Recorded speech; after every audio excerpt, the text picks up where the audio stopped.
Alleluia. Tainy Jesosy manokana ianao andehantsika itehaka ty mpanombohana aloha mentsika voninahitra Andriamanitra. Aza adino fa nitehaka sy ny oby amin'ny fifaliana dia ho an'i Jesosy irery ihany satria izy no antom-pisitsika tsiraray avy. Dia am-pifaliana no arabako anao amin'izao fotoana izao satria fotoana tahaka an'izao dia fotoana tsara noho ny taom-baovao.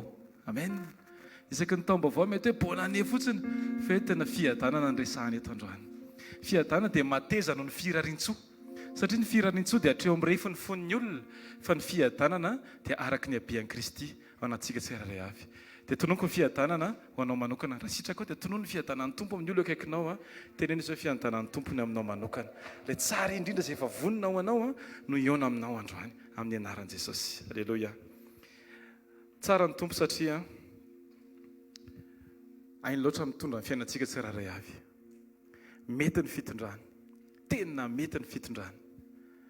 Eo anatrehan'ny zavatra rehetra mitranga dia izao, andehantsika hisafidy foana amin'ny fotoana rehetra, hanana fomba fijery mitovy amin'ny fomba fijerin'i Kristy. Dia antsika hanana toe-po tahaka an'ilay fon'i Kristy eo anatrehan'ny zavatra rehetra. Na dia betsaka ny zavatra anatrehany teo amin'ny fiainany, teo amin'ny fahatongavany tetỳ tany. Ao anatin'ny hiry firy izy mbola manana programa ho an'ny hafa foana. Eo ambony azy fijaliana izy mbola mahavita miteny hoe indro ny zanakao, indro ny reninao. Mitena tafaray amin'i Kristy dia mahavita mijery ny hafa ao anatin'ny faneren'ny hafa azy. Dia angatahako anao amin'izao fotoana izao, aza vela isy anaisotra ny masonao sy ny fijerinao ao amin'i Jesosy, foka tena ho ao amin'i Jesosy foantsika rehetra ary hibanjina ny Kristy irery ihany. Manasanao hitsangana rehetra sitraka ao hivavakatsika. Alleluia. Hivavakatsika mialohany hamakiana ny salamo. Hivavakatsika mba hahafahantsika manam-pifandraisana tsara amin'Andriamanitra. Hivavakatsika mba hahafahantsika ho maivana tsara eo amin'ny fitarihan'i Kristy atsika tsiraray avy. Hivavakatsika tompoko. Raha eo amin'ny anaran'i Jesosy, misaotra anao izay tompony amin'ity fotoana izay mbola omena anay ity indray. Misaotra ny amin'ny fitantananao, ny fitondranao, ny fanangananao ny fiainana tsiraray avy. Misaotra Jesosy satria fantatray fa noho ianao Andriamanitra no mahatoy izao anay tsiraray avy. Misaotra Jesosy fa ianao no nanangana, ianao mampahery, ianao no mitantana, ianao koa no mamatsy. Alleluia. Ny voninahitra dia ho anao irery ihany. Misaotra tompony amin'ny ankohonana, misaotra tompony amin'ny raitapo, misaotra ny amin'ny ray aman-dreny, misaotra ny amin'ny zanaka, misaotra ny amin'ny mpiara-monina. Izany rehetra izany Andriamanitra dia tiana hisaorana anao satria fantatray Andriamanitra fa ianao no tao ambadiky ny fahombiazan'ny tsiraray avy. Misaotra izay Jesosy ny amin'ny fahafahanay mbola manana fotoana sy toerana tahaka an'izao, ahafahanay mianatra sy mihaino ny teninao, ahafahanay mampanaiky ny fonay tsiraray avy, ny amin'ny fitarianao sy ny fanitsianao Andriamanitra. Misaotra Jesosy ny amin'ny asany tsiraray avy. Misaotra ihany koa ny amin'ireo izay mbola tsy manana asa fa mety tianao kokoa zahay anam-potoana hifandraisana aminao Andriamanitra. Misaotra Jesosy ny amin'ny fianarana. Misaotra Jesosy ny amin'ny famatsiana be dia be izay ataonao any ambadika, ny fahitam-pity maro samihafa. Misaotra Jesosy fa nandritry ny herinandro dia teo foana ianao nanambara ny teninao tamin'ny alalan'ireo mpanomponao ny fandimby. Misaotra fa tsy avelanao handeha amin'izao fotsiny izay na hoe eritreritra fa handeha amin'ny teninay, fa tianao Andriamanitra ho fen'ny teninao ny fiainana tsiraray avy. Misaotra tompony amin'ny fisianao amin'ny fiainana. Ndao tsika hisaotra an' Jesosy androany. Asaiko ianao raha sitraka ao hisaotra azy, ankalaza ny anarany fa masina ny tompontsika. Misaotra Jesosy ny amin'ny zavatra izay tsy takatry ny sainay, ny amin'ny zavatra izay tsy hainay ambara, ny amin'ny zavatra izay mitranga amin'ny fiainanay, ivelan'ny vavaka nataonay Andriamanitra. Misaotra Jesosy fa tsara ny fitondranao, tsara ny fitantananao Andriamanitra. Ankehitriny Andriamanitra dia ampanaiky izahay ny aminay tsiraray avy eo am-pelantananao. Anolotra izahay Andriamanitra ny fona indray, mba ho fitoerana tsara indrindra ho anao Andriamanitra, mba ho fo mahatamananao ny fonay tsiraray avy, ho fo afaka anehoana fa ianao Kristy no velona ao anatin'izany fona izany Andriamanitra. Amin'ny anaranao Jesosy. Arovo koa izay Andriamanitra mba ho feno fifantohana tsiraray avy ka handray ny teny izay efa voaomana ho anay rehetra Andriamanitra. Satria fantatray fa rehefa feno ny teninao izahay, rehefa manaiky ny teninao izahay, dia na ny tongotray na ny tananay Andriamanitra dia lasa hihetsika arak'izay sitraky ny fonao Andriamanitra. Amin'ny anaranao ilay mpanjaka masina mandrakizay. nanaovana zavavaka izany. Amen. Amen. Dia tsika maka ny salamo fa 4:20 andiny voalohany ka hatramin'ny 5.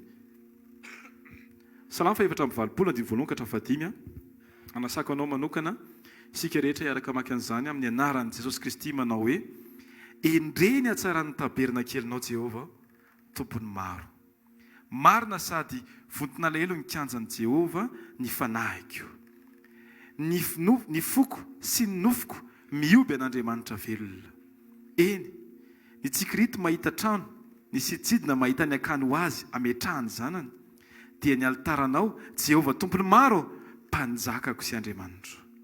Sambatra izay mitoetra ao an-tranonao, ideranao mandrakariva izy. Sambatra izay olona manan-kery avy aminao, ao ampony ny lalana. Amen. Amen. Ny fahefatra dia miteny hoe sambatra izay mitoetra ao an-tranonao, ideranao mandrakariva izy. Amen. Androantsika dia manasanao manokana hivavaka amin'izao fotoana izao hoe tompo raha tonga eto tsy hideran'ny tenako, tsy hijery olona, tsy hametraka ny tenako, tsy hijery ny etaetako sy ny fangatahako akory Andriamanitra.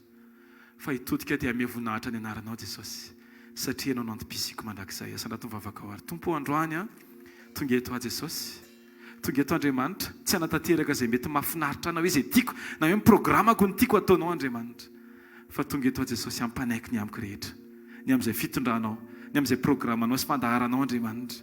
Amin'ny anaranao Jesosy, aoka nitehaka ny fifaliana ny tsika, ny fanekem-piovana rehetra ao anatinay tsirairay avy, ao anatin'ny teny izay ho raisinay, dia ho fanomezam-boninahitra ny anaranao Andriamanitra. Aoka nietsika rehetra hatramin'ny detay kely eo amin'ny fiainanay sy ny zavatra ataonay androany Andriamanitra, ny fanatitra sy ny fiainona, ny fiderana sy ny fiankovana, dia ho fanomezam-boninahitra ny anaranao Andriamanitra. Aoka izahay tsy ho hita Andriamanitra, fa ianao no hita Andriamanitra, ianao no tazana Andriamanitra, ianao no tsapy, ianao no reny tsirairay avy, amin'ny anaranao Jesosy. Eto anatrehanao ray, reto izahay, reto izahay rehetra Andriamanitra, miara-manondrika ny lohanay satria tsapanay, hitanay, vavolombelona mihitsy izay Andriamanitra, ny amin'ny fahalehibiazanao sy ny fahatsaranao. Reto izay Andriamanitra, tsy misalasala, mijoro, ampifaliana, te hideranao Andriamanitra, satria isan'andro dia tsapanay hoe avaozan'i Jesosy indray ny famindram-pony, omaly nefa petsaka ny zavatra mbola tsy nentina ataoko, fa androany tsapako hoe tia nabe izy, dia navaozy indray ny famindram-pony. Hoay androany, atao tsika anao izany vavaka izany, tompo ampisaotra anao izahay, fa matoa izay tafatsangana dia mbola noho ianao, matoa izay tafajoro Jesosy dia mbola noho ianao rery ihany, matoa izay afaka mandroso Jesosy dia noho ianao rery ihany. Tsy misy avy aminay Andriamanitra, fa avy aminao avokoa izany rehetrarehetra izany. Ny aminay rehetra Andriamanitra dia avy aminao, ny fahafahanay mijoro, fahafahanay mihira, fahafahanay miankoka dia noho ianao Alleluia. Amin'ny anaranao Jesosy. Eto anatrehanao iray reto izay, hitondra ny fanatitra fisaorana, fa mendrika indrindranao ny andray, ny dera voninahitra mandrakiza. Tao veritsika rehetra dia rahantsika rehetra mira. Alleluia, alleluia. Eto anatrehanao, eto anatrehanao iray reto izay, hitondra ny fanatitra, hitondra ny fanatitra fisaorana, famendrika indrindranao ny andray, ny dera voninahitra mandrakiza. Avauzinao isamaraina uanai, ny famindramponao sy ny fitiavanao anai.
jesosy mila matsiaro zay andriamanitra fa ianao efa miteny ampo anao ny fahasoavako ampianary zay jesosy tsy fantoka amin'ny zavatra hafa nitady zavatra fintsony satria tompo matoa zay mbola velonaina dia misy andriamanitra nanome fahavelomana ny tsirairay avy isan'andro andriamanitra dia oka izay tsy se plaindre foana ny amin'ny zavatra mety hoe tsy tanteraka etaeta tsy tanteraka fa ay ankalazanao andriamanitra amin'izay zavatra efa misy eo aminay andriamanitra satria ampo anay ny fahasoavanao andriamanitra alleluia alleluia avaozinao isamaraina ho anay ny famindramponao sy ny fitiavanao anay isan'andro ianao miay milazako hoe ampo anao ny fahasoavako doerahantsika manao zany avaozinao avaozinao isamaraina ho anay ny famindramponao sy ny fitiavanao anay isan'andro ianao miay milazako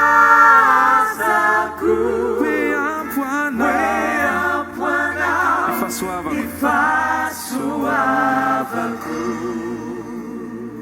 amin'ny anaranao jesosy androany jesosy dia ampianarinay ny fonay andriamanitra ifantoka aminao tsy ifantoka amin'ny zavatra mety tiana ho tanteraka eo amin'ny fiainanay andriamanitra fa ifantoka aminao mandrakariva satria ny fimpanjinanay ianao jesosy no manova zavatra fa tsy ny fahaizanay manao teny tsara lahatra androany andriamanitra dia ny fonay andriamanitra natolotra ianao androany ny zavatra rehetra afaka miova ny avoana tendrombohitra mety enjera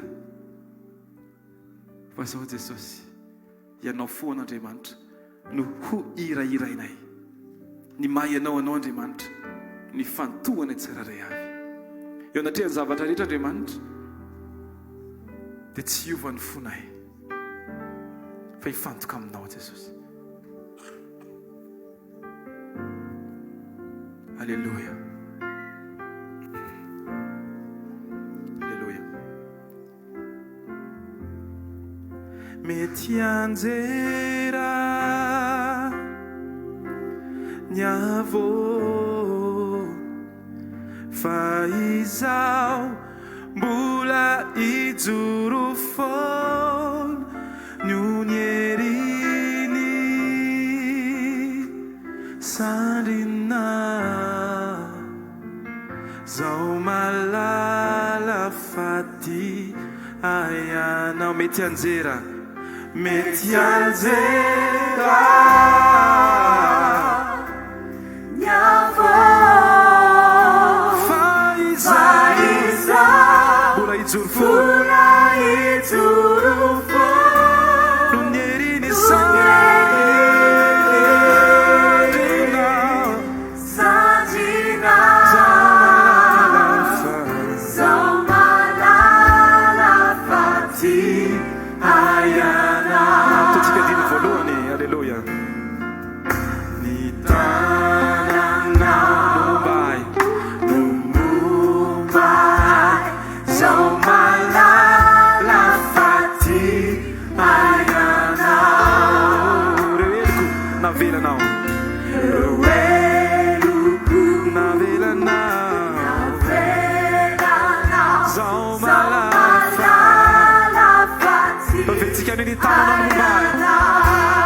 Nitananao Jesus Nitananao no Mumbai Zao malala fati ayana Lewelu kwati zai Lewelu ku Navela nao Zao malala fati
dirozan nyavon faizao mbola itsorofon nunyerini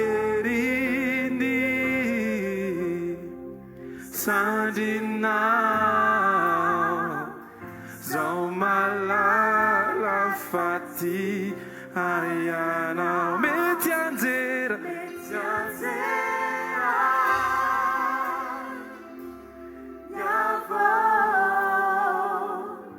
faizao mbola itsorofo nyerini sandinao zao malala fati ay zao malala zao malala Jesus yo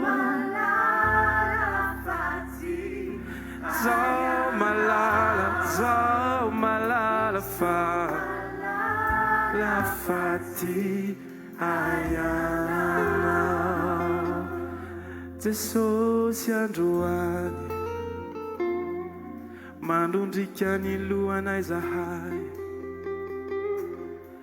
tsy misy fahalalana hafa Andriamanitra tianay ho azo ankoatra ny fahafantaranay hoe ny Andriamanitra tsy mba mandao anay zany mihitsy fa amin'ny fotoana rehetra dia vianao na misy ady na tsisy ady eo foany anao satria matoky ianao Andriamanitra tsy manary anay ny andalana ianao Andriamanitra amin'ny fotoana rehetra dia eo foany ianao Jesosy zahay mety varina indraindray zay mety varina mihaino tenin'ny olona hoe tsy misy ty zahay tompo fa ho tsaronay mandrakariva fa hoy ny tenina hoe fitiavana mandrakizay ny tiavako anao amin'ny fotoana rehetra akoa tsapanay fianao mihitsy manondra anay dia miteny hoe fitiavana mandrakizay ny tiavako anao aza varina fa fitiavana mandrakizay ny tiavako anao androany Andriamanitra da koa tsaronay mandrakariva fa ny toetra anao sy ny mahainao anao Andriamanitra matoy izao any tsirairay avy tsaronay manokana ny teninao zay milaza hoe sao adinonareo fa famoram-panan'Andriamanitra no taona roy bebaka amin'ny boky Romana amin'ny anaranao Jesosy okizay hifantoka aminao sy ny maizy anao Andriamanitra fenao Andriamanitra no matoy izao anay Alleluia Alleluia sokafo fotsiny tananao androany dia ataontsika hivavaka tompo te hideranao Andriamanitra fenao le tsy miova mahatsiny eo mandrakizay ianao le mitoetra masina mandrakizay raha ny tenao dia milazo amin'ny Hébreu 13:9 Jesosy Kristy no tsy miova maly anio ary mandrakizay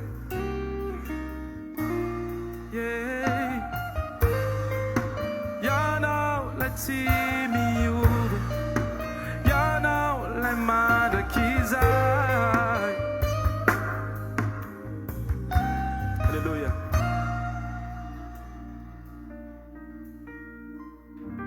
ianao ilay omaly anio ary mandrakizay izay lazainao dia izay no ataonao daontsika rehetra arakiran'izany Alleluia tsy mba mandao tsy miova fa matoky hatramin'ny farany Andriamanitra mitsaokanao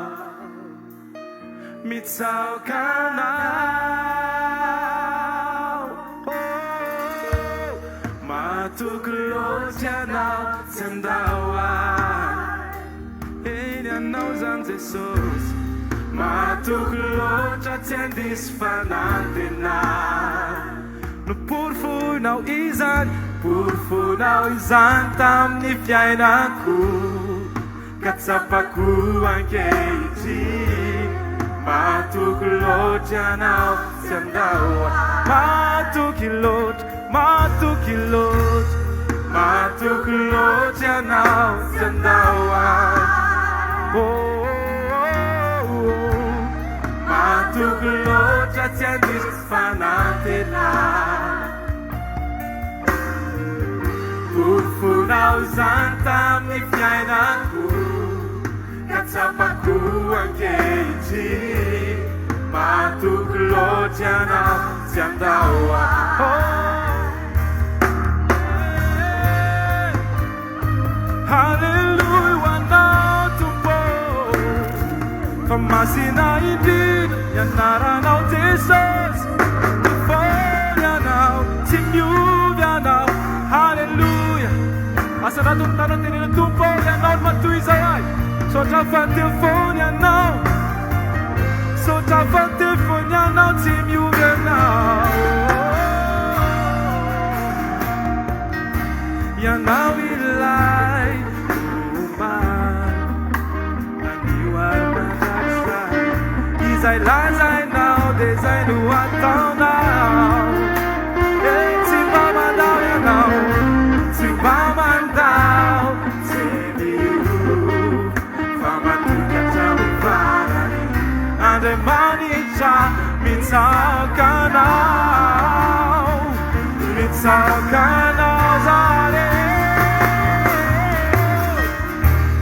Matoky loatra anao tsy andao Matoky anao tompo Matoky loatra tsy andisy fanantena Kurufunao zany Kurufunao zany tamin'ny fiaina Katsapako ankehitriny Matoky loatra Matoky loatra anao Jesosy Matoky loatra anao tsy andao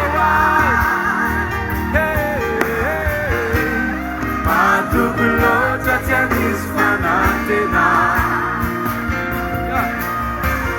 Kurufunao zany tamin'ny fiainako Katsapako ankehitriny Matoky loatra anao tsy andao Tsika eraky teny moramora amin'ny Jesosy manao hoe Jesosy a Tianao loatra tsy andao ianao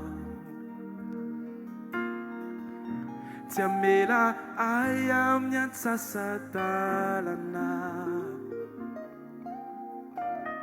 Zay natombokao tsy maintsy ho vitainao Katsapako ankehitriny Tianao loatra tsy andao ianao Tianao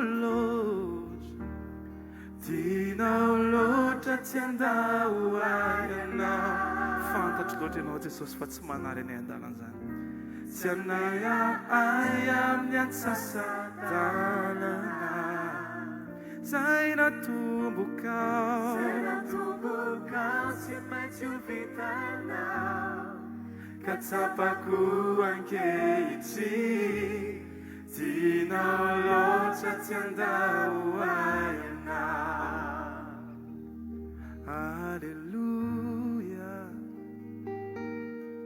Hallelujah Hallelujah Hallelujah Hallelujah Tsika rehetra iaraka tena zany Hallelujah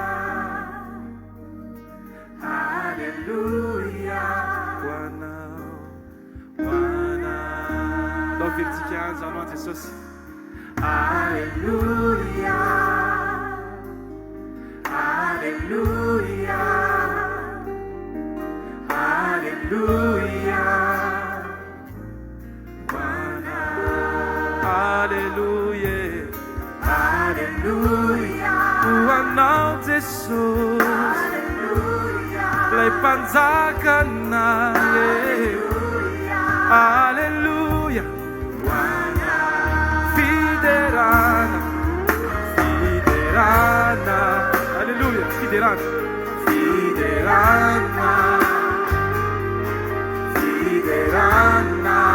Wanao Fiderana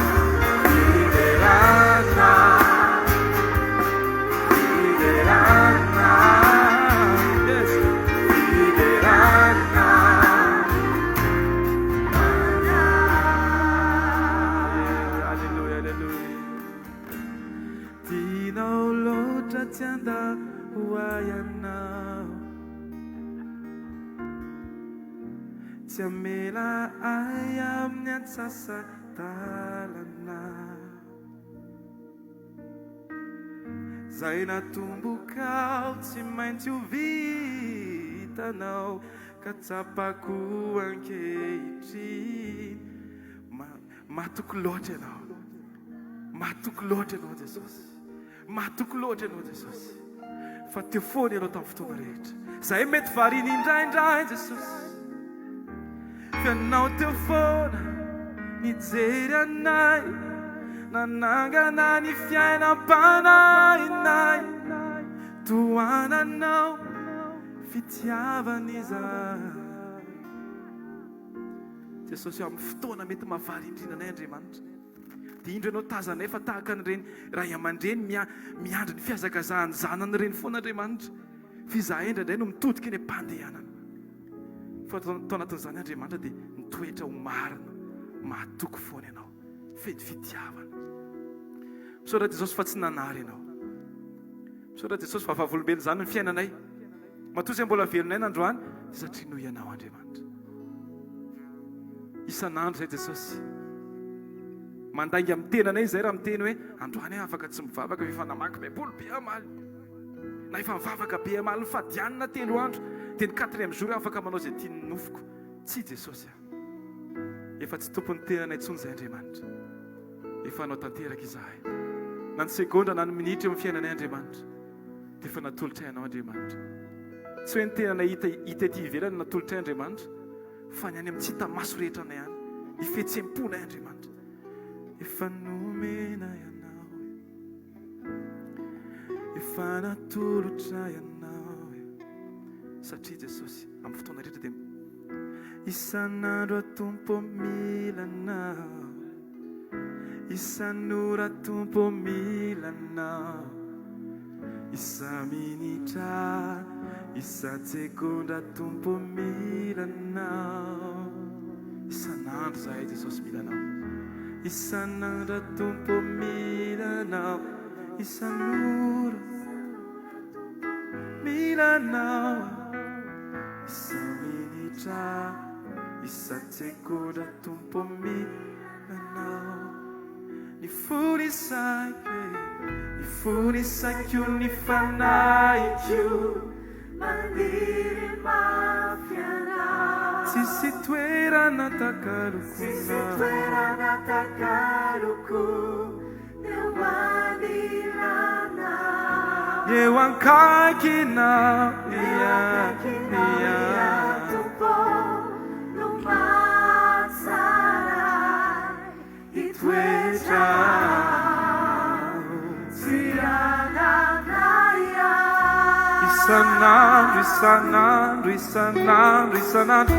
isan'andro atompo milana isan'ora tumpo milana isa minitra isa segondra tumpo milana isan'andro atompo milana isan'ora tumpo milana Alleluia isa segondra tumpo milana funisaiko ny fanaiko mandiri mafiana tsisy toerana takaruku eo anilanao Jesosy eo ankakinao Masarai le itoetewa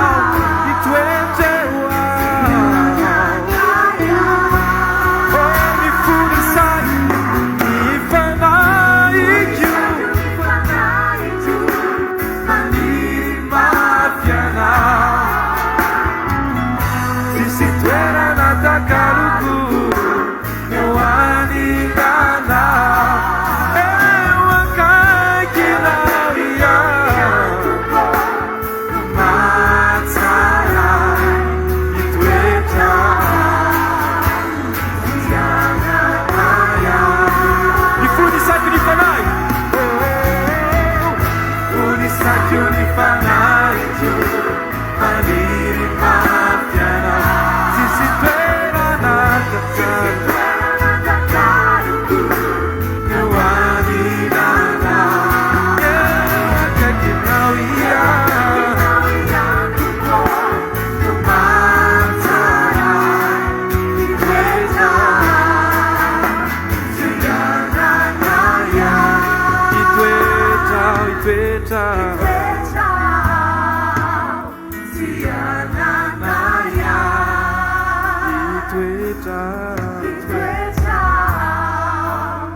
Zay mafitamina fa ianao irery ianao no navity izany. Alleluia. Iniranao iny lay niaretanao ilay azo fijaliany zay mafitaminao fa ianao irery ianao no navity izany. Fa ianao fa ianao irery ianao no navity izany. Ianao ataovy rery ianao mihitsy Jesosy aza miteny anao hoe fa ianao irery ianao Jesosy navita izany. Tsisy olombela mavita izany. Ianao rery ianao antany Jesosy.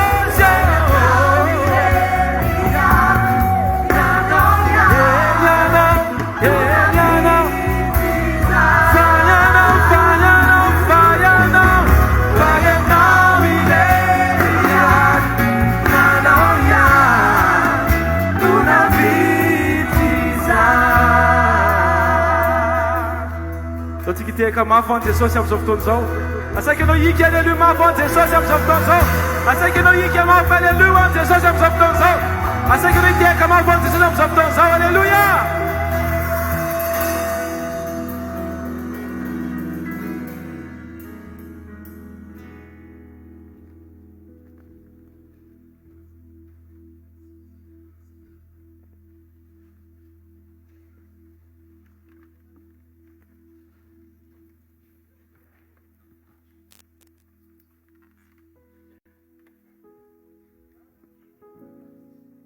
Voninahitra ho an Jesosy. Alleluia.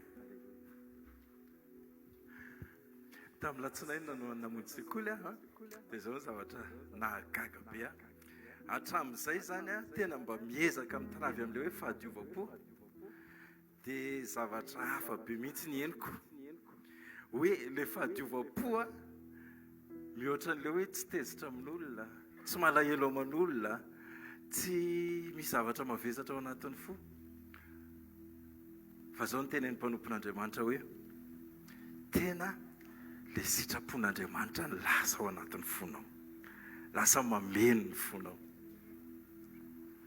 Dia tsika zao tonga eto androany tena hoe hiaona amin'Andriamanitra. Zay ny alana avy any amin'ny toeram-piasana, avy any am-pianarana, avy any an-trano hiaona amin'Andriamanitra. Dia isaorana an Jesosy fa zao ny lazainy hoe sambatra ozy izy zay madio am-po fa izy no hitan'Andriamanitra. Atao an'izao ny akaikinao hoe ianao hiaona amin'Andriamanitra. Ianao afaka mahita an'Andriamanitra. Fa mila madio am-potsika. Amen. Amen. Tena hoe fahasambarana zany le madio am-po hoe madio ny foko. Ny olana, nisy olona anankiray izay miteny zavatra manafotoana anao foana. Mety any am-piasana izy io dia miteny zavatra manafotoana, teny ndray mibava fa tena mitralalina any anatinao hoe marary. Misy ao anaty fianakaviana misy olona zay tena ohatrany hoe manao fihetsika tsy mety aminao foana. Indraindray misy an'izay dia ao anatiny foa fa ahoana ihany ary ty olo ty. Dia ao anatiny fo ao do. Dia rehefa raikitra ny fahadiova-po dia tadidi kely ny tarehan'ilay olona hoe ianona le nanao an'izao. Androany tsika te hiaona amin'ilay tompony tompo Andriamanitra ny Andriamanitra lay pahary zao tontolo zao a, lay Jesosy Kristy izay tonga eto manasa anao. Noho zany a, andao ataontsika lehibe kokoa ny fionana amin'Andriamanitra noho izay zavatra nisy tany. Andaontsika hanao ezaka anadiony ao anatin'ny fotsika mba hiaona amin'Andriamanitra. Andaontsika amela n'izay ny mamatopatotra rehetra, na matezitra io, na manafotoana io, na napalahelo io, na nanao zavatra efa taona maro be tany, fa tena mbola henona hoe tena ratsy ny olona tsy ohatr'izao ny fiainako. Raha mba tsy teo moa zany, raha mba tsy nanao an'izay ny olona, fa za milaza aminareo fa Andriamanitra anao zava-baovao.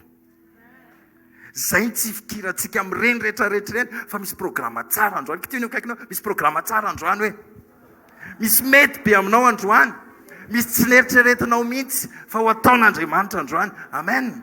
Dia zay ny tsy fikirantsika ry. Atao hoe avelako andrangahy zany e. Atao zany tena ohatrin'ny za ve dia mbola hifatotra amin'izany foana. Andao avelany zany rehetrarehetra zany fa tsy ahitantsika mangirana amin'ny fiainana. Nandraindray ary avy mifanodona amin'ilay olona eo dia zany ny fomba amin'ny alina, taitra miray alina dia eo. Tao hoe zao ny akaikinao, karangaha zay a. Tsy mahasalama io. Andao diovintsika ny ao anatin'ny fotsika. Nisy nagaga mihitsy ilay partage tamin'ny latsinainy. Ay tsy hatreo amin'ny fanalana izay nanafotoana ihany, fa izay zavatra hafa ao anatin'ny fotsy araka ny sitrapon'Andriamanitra. Ny tian'Andriamanitra hitongavana amin'ilay hoe fahadiovampo. Nisy tantara anankiray ao amin'ny mpanjaka faharotoko faefatra ao, dia ny zavatra nytenenina tao dia izao: Elisa nifanena tamin'ilay vehivavy vadina mpaminany, fa efa maty ilay mpaminany dia sahirana be ilay vehivavy. Dia izao nytenenina Elisa: mandana mitady vilany ozy izy. Dia vilany tsisy ninina ao anatiny. Dia hoeto io. Le vilany mila tsisy ninina ao anatiny. Mila misy zavatra ho atao manko ao anaty vilany ao, dia raha misy zavatra ao dia lasa tsisy asiana an'ilay izy tsony. Tamin'izao ny akaikinao, inona ny ao anaty vilaninao hoe? Tsy ilay anatrano zany a, fa ilay ao anaty fotsika. Ilay ao anatiny ao, inona ilay izy ao? Fa misy zavatra ao ampidirin'Andriamanitra ao androany. Dia raha tsisy toerana ao dia tsy afaka mandray tsony. Fa rehefa nitondra vilany tsisy ninina ilay vehivavy no nararaka amin'izay ny diloilo. Tsy nety tapitra, tsy nety tapitra, tsy nety tapitra, raha tsy lany ilay vilany rehetrarehetra. Misy fahafenona ao ataon'Andriamanitra izay. Misy zavatra tsy takatra ny saina ao ataon'Andriamanitra izay, fa mila vonina ny ao anatinao. Mila vilany tsisy ninina aloha. Tianao akaiky tianao hivaly amin'izay ve ilay izy hoe? Mila vilany tsisy ninina hoe. Amen. Ao amin'ny Jaona toko faharoa, tonga Jesosy nanatrika an'ilay fampakaram-bady tao Kana. Rehefa tonga teo izy ny olana dia lany ny divay. Dia izao nytenen'i Jesosy tamin'ilay mpanompo rehefa avy eo hoe mitondra siny tsisy ninina. Dia io siny io izy Jesosy feno i rano. Avereo ny miakaikinao, mila tsisy ninina ilay izy hoe. Mila tsisy lolopo ilay izy hoe. Mila tsisy fahatezerana. Mila tsisy an'ilay programa tsy matotra ireny hoe. Mila isorina ilay neritreretina ohatran'ny somary hafahafa iny hoe. Fa mila tena malalaka tsara, tsisy ninina zany. Dia ny zavatra nytenen'i Jesosy hoe feno i rano. Ilay rano dia mariky ny tenin'Andriamanitra. Ilay izy androany ho fenona tenin'Andriamanitra. Zay no fenona eto androany. Ny fotsika mila ravoravo. Finoana ny tokony ho fenao ary isokatra ho fenona amin'ny tenin'Andriamanitra androany. Dia raha ohatra ka misy zavatra voninao, dia milaza aminao a tena sasatsasany sisa tafiditra ao anatiny ao. Nisy namana anankiray izay namaky tenin'Andriamanitra izy. Dia mpamakina tenin'Andriamanitra ito izy hoe ilay lehilahy marary ny parallelisme ozy izy.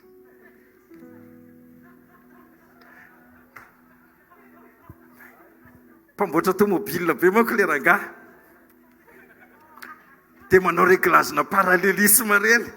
Le mivilana kely le kodiarana tomobile dia réglena dia lasa mahitsy le kodiarana. Dia satria inona eo ampamakina tenin'Andriamanitra izy mieritreritra n'le kodiarana tomobile amboarina. Mizavatra vonona le parallelisme dia le paralysisa lasa kitino akaiky inona ny voninao anatinao androany hoe sao dia mbola mieritreritra loka atsika, sao dia mbola mieritreritra marina enjakenjana ny fampidirana mpianatra marina izany fa andao tsy fantoka amin'izany. Tsy haiko inona ny enjakenjana rehetrarehetra atrehana fa zao andao atao banga tanteraka ho ampidirana ilay tenin'Andriamanitra androany. Fa inona zavatra nisy rehefa tafiditra tao ilay rano a dia inona zavatra nisy? Lay banga tao amin'ny fampakarana feno tao anatin'ilay izy.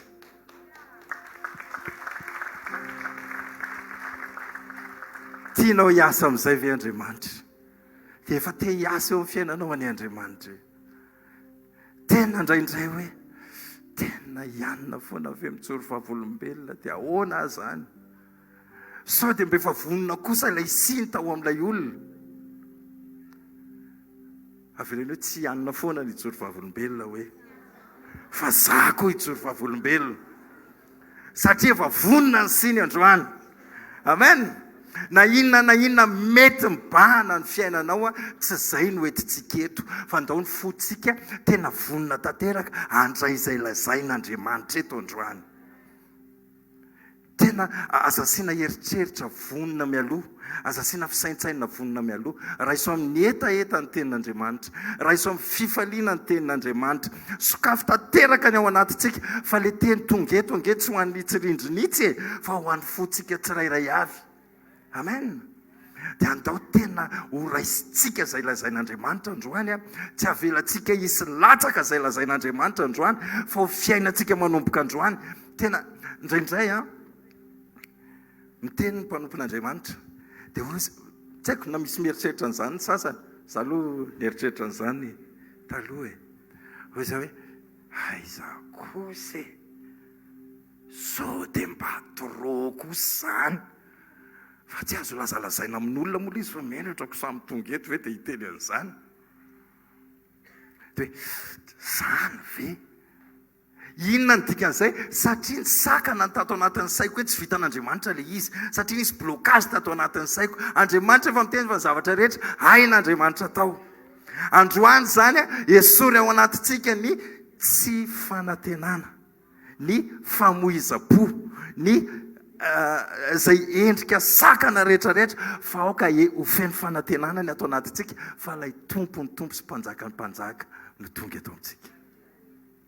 Tena aoka ho feno fisokafana ny ao anatinao, aoka ho feno fahavononana ny ao anatinao, aoka andray ianao androany fa za milaza aminao a fa azon'Andriamanitra karakaraina ny zavatra rehetrarehetra. Amen. Amen. Zao a aza asiana zavatra anankiray hipetraka ao anatinao hoe mety tsy vita tsony. Aza asiana zavatra anankiray mety hilatsaka amin'ny fiainanao hiteny hoe tena angamba iny ajanona amin'izay fa efa 20 taona ny eritreretana an'iny.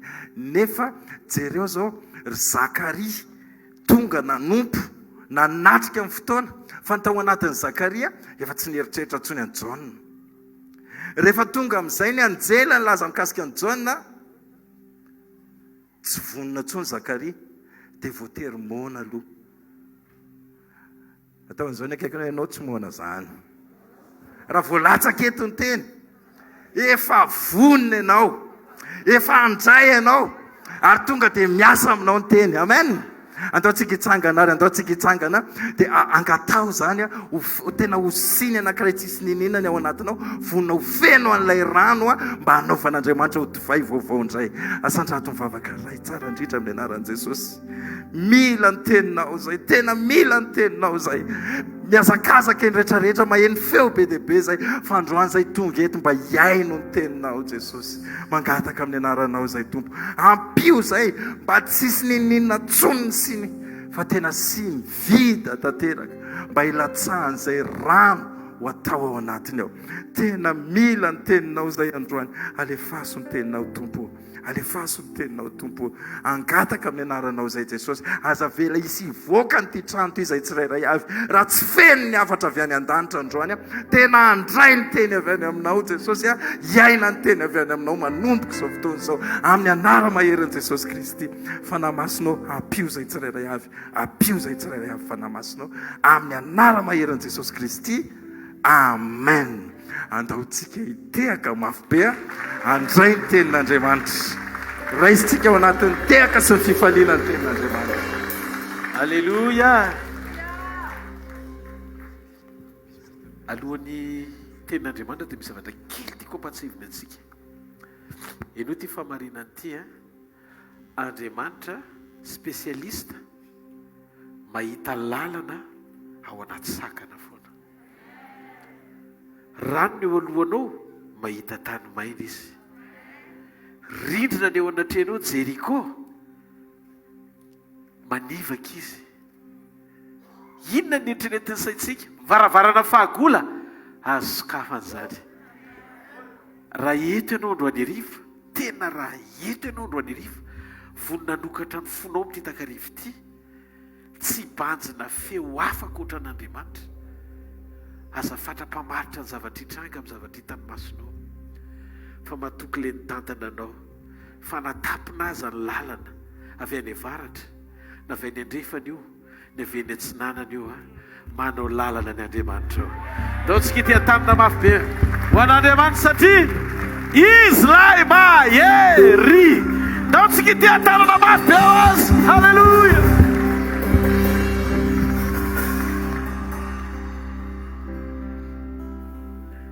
Natapitrazany lalana avy any avaratra, natapinazany lalana avy any atsimo, nandeha manao zay hoafany azany devoly. Jesosy nay manokatra lalana avy any ambony, natapinazany lalana avy any andrefana, natapinazany lalana avy antsinanana, matoky izay ka tsisy antarorana akory. Jesosy nay manokatra lalana avy any ambony.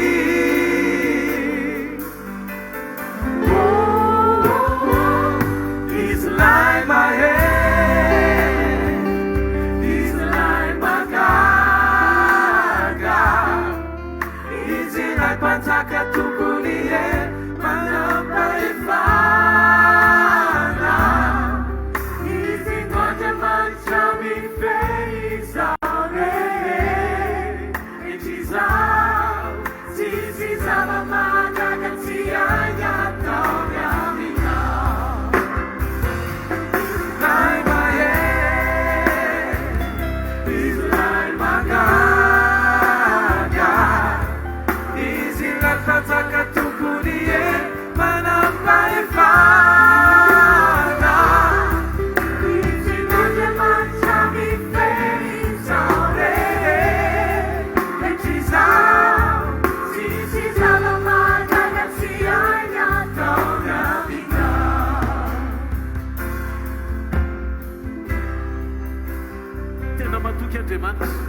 Za mino fa ninina lalana tapina rehetra ho fiainanao, misy vahaolana ho anao Jesosy Kristy. Ninina zavatra mitangy averinao tsy azo atao intsony, mbola afaka hanatanteraka ny tokony ataony Andriamanitra ao anatin'izany. Halleluja.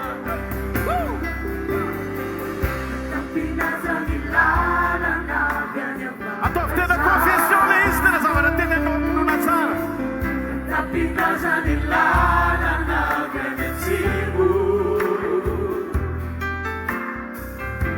manao zay ho afanyazany devoli Jesosy kai manokatra lalana fianakony natapinazany lalana fianakifana natapinazany lalana fianakifana matukiza katsiza tamurana yakuri Jesosy kai manokatra lalana fianakony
na zanak'Israely aragaga fa inona ny nahazo ny ranomasina fa maninona ny oroko Jordana fa maninona ny tendrombohitra no mifaly avanja miororo eo anatrehan'Andriamanitra Jakoba satria nahita ny fanatrehan'Andriamanitra zavatra anankiray ny angatahako aminao androany hariva aza miezaky no hita fa manekeo fantsina ahitan'ny hafa n'Andriamanitra zay ny fiarabantsika androany hariva aza miezaky ny hita avy aminao enonao mihitsy le mangotraka te hiseho any anatinao teo izy Andriamanitra hoe kalma fotsiny loha fa raha zay le zavatra mitranga mety tsara be ny zavatra asehonao fa tsisy vokany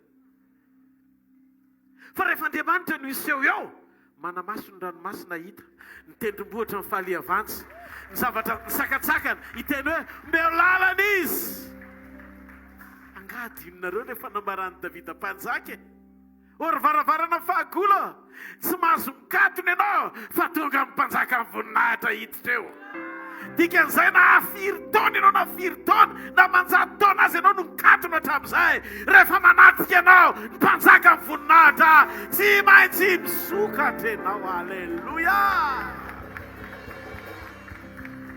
manana fanantenana androany fa rehefa iseho amin'ny voninahiny Andriamanitra tsy sakany izany eo ka tsy anaiky fa ny mahery ambony mahery ny manatrika azy androany hariva amen tantaranao ne zany apitaka rivo tia manana fanantenana fa velona Jesosy mety misy ady mafy atrehana mety misy olana maro samihafa tsy takatry ny saina mitranga mety misy zavatra mitady ampitoloko fa ataovy hoe nao amin'ny fahakiviana satria miaraka amin'Andriamanitra mahery ianao halleluia raiko amin'ny anaran'i Jesosy no narivo zay dia tongeta tsy hoe tongeta zay fampitazatazana tsy andre teny mafinahitra fa ahitanao iaino anao andray fahamarinana avy aminao mitenena Jehovah miaino ny mpanomponao amin'ny anaran'i Jesosy amen mahazo toerana tompoko mila tsiny amintsika rehetra izay efa mbany soratra vavolombelona fa raha afaka miverina reo raha pitsy dia raisina somatsara afaka miprésente le vavolombelona efa voasoratra daholo tsika fa somary ampianatra kely andro any hariva amen dia inoko fa voatantsika amin'ny lafimpiainantsika ray manontolo. Ilaina vavolombelona fa tsy hoe ilaina tena isaorana be diabe nareo mamerina voninahitra ny amin'Andriamanitra misaotra betsaka fa ataontsika raha-pitsy lisaty zany eny ary anomboka aritsika aleloia. Nisy zavatra nandray lalovana eo amin'ny fiainana dia mampametra-panontaniana hoe Andriamanitra ianao mahita zavatra anankiray be ity fa manino ty zavatra anankiray ity zay azoko lazaina hoe tsotsotra raha oharina amin'ny zavatra goavana nataonao ohatrany tsy mihetsika zany mihitsy ianao. Be dia be ny olona tratran'izany fanontaniana zany. Rehefa mandinika ianao amin'ny fiainana indraindray dia mampanontany tena hoe za manompo be tena raha misy zavatra mbola hoe ilain'ny tompo anah dia vonona foana any anatanteraka an'izany kanefa misy zavatra sasasasa mampametra-panontaniana hoe fa maninona ny mbola ohatr'izao ihany. Androany ilaza ny valitenin'i Jesosy amin'ny fomba faran'izay tsotra indrindra. Inoko fa tena mpahery ianao, amen. Ary tonga anao ho vehivavy finoana na lehilahy finoana matanjaka tsara rehefa vita ty fivoriana ty. Raha eto izay olo izay mpataovatra ny tanan'izay olo izay tena mangetaheta ianao andray ny valiny. Izao no lazain'i Jesosy. Ny devoly ozy izy dia jamba mihoatra noho i Bartimeo eo amin'ny fiainan'ny olona izay tsara fiombonana amin'Andriamanitra. Rehefa tsara fiombonana amin'Andriamanitra ianao tehirizo tsara fotsiny fiombonanao amin'Andriamanitra. Aza miasa saina amin'izay zavatra ohatry ny fanohitra hitan'ny masonao, ohatry ny ady goavana tena mitady ahatonga anao ilaza zany hoe ohatry ny tsy ho tafavoaka intsony tsika izany fa za ty hampanantena anao mity takarivo ity mba enoy kely ty teny androany ty aloha fa aza mbola mamoy fo. Fa za ty hampijoro anao eo amin'ny toerana misy ianao io fa ninona hita amin'ny masona ohatry ny fanohatra amin'izay lazain'Andriamanitra. Velona Jesosy. Ozy Jesosy hoe devoly ozy dia jamba mihoatra lavitra noho i Bartimeo, jambatra any am-bohaka. Eo anatria amin'ny fiainan'ny olona izay tsara fiombonana amin'Andriamanitra. Andriamanitra dia manana fahaiza-manao manajamba ny devoly mba ahafahany manao izay tiany atao eo amin'ny fiainan'ny zanany. Ary tiako fantatrao fa tsy hitan'ny Satana mihitsy izay ataony aminao amin'izay programa efa voaomanao am-pon'Andriamanitra amin'ny maha-Andriamanitra omega azy. Jamba ny devoly satria misy zavatra ataon'Andriamanitra tsy fantany. Ny tanjona homan'Andriamanitra ho anao tsy fantany. Ny antom-pisianao tsy fantany satria tsy omniscient ny devoly. Devoly tsy omniscient. Fantatsika moa voalaza ve raisiko mitsy aloha ny tena Korintiana voalohany toko 2:9-5 amin'ny anaran'i Jesosy. Ary tsy nisy nalala zany no mpanapaka izao tontolo izao fa raha nalala izy dia tsy nombohany tamin'ny andro fijaliana ny tompo voninahitra. Misy zavatra tsy fantany. Manao erreur izy raha ny fiainanao ny poteny. Manao fahatsoana izy amin'izay zavatra eritreretiny fa anakanana anao tsy ho tafavoaka amin'izay planina tian'Andriamanitra hitondrananao raha-pitso. Ary dia ny aty am-piandohana dia mivavaka amin'Andriamanitra mba mikafa mifanamasina ny ao anatinao ray manontolo alala izao zava-miafina izao.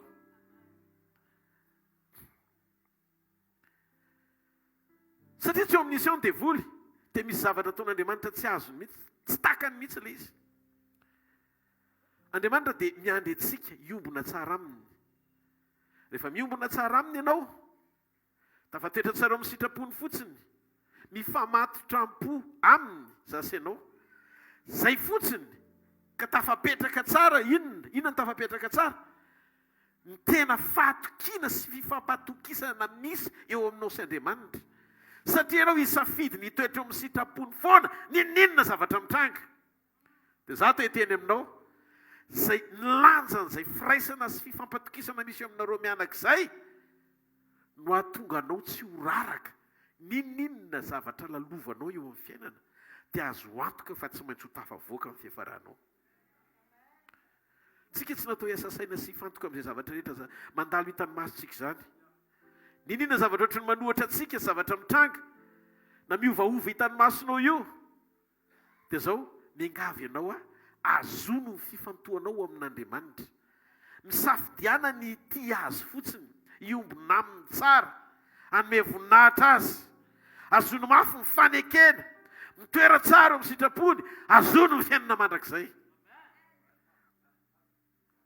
Ny fiainanantsika dia miara-miafina ao amin'ny Kristy. Hoy izy ny Baiboly.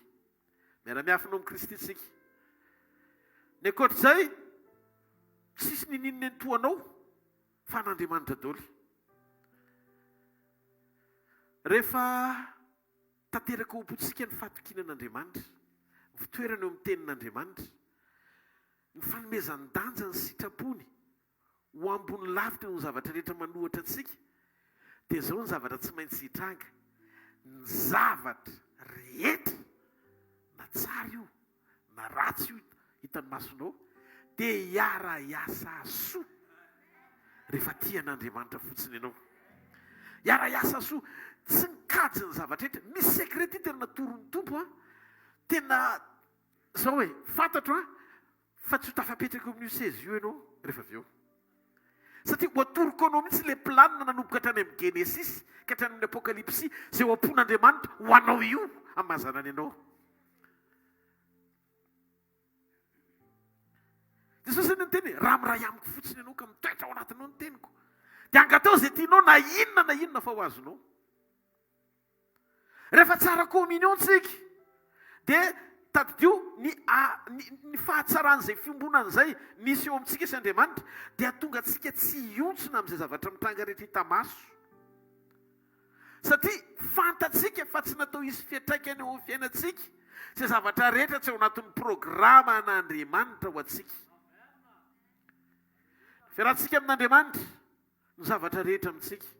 Fa ny zavatra mandalo dia tadidio aza vela ataonanao na hisarika anao hiala na tsy ho tafatoetra amin'ny sitrapon'Andriamanitra. Satria isika mahalala fa efa mitoetra eo tamin'Andriamanitra tsara ny momba antsika iray manontolo. Ny fiainantsika hatramin'ny voalohany ka hatramin'ny farany. Taminao ilay niteny hoe tompo raiso ny fiainako dia niraiso ny fiainanao ny dikan'izay.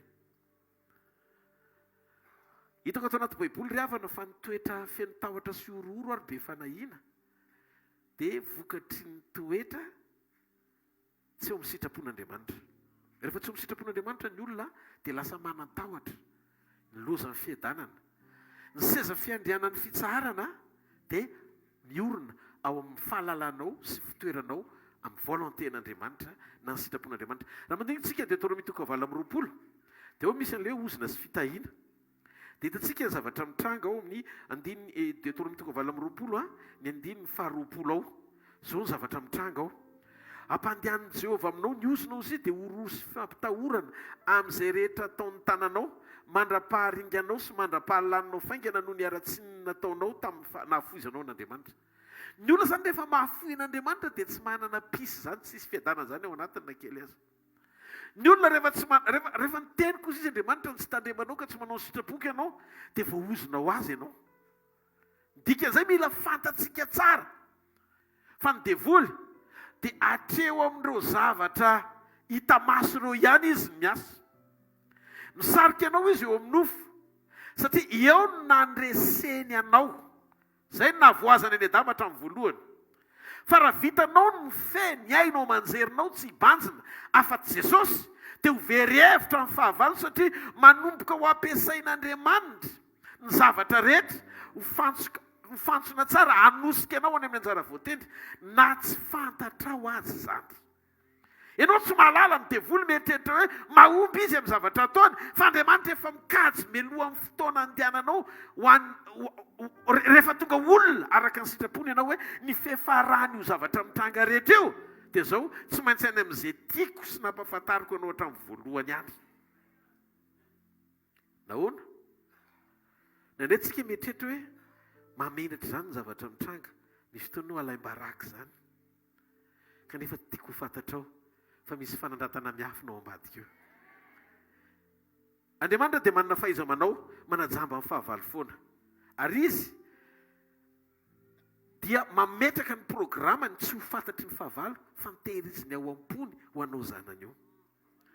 Ny fahavalo zao tsy halala programa izay tian'Andriamanitra atao mihitsy ao amin'ny fiainanao mahazanak'Andriamanitra anao. Ary izay mampiavaka an'Andriamanitra. Ary tiako fantatsika fa ny devoly dia jamba lavitra noho ny Bartimeo. Ary na ohatra ka jerentsika fotsiny izao ny tantaram-piainan'ny Bartimeo dia hita mihitsy ny hoe Satana jamba.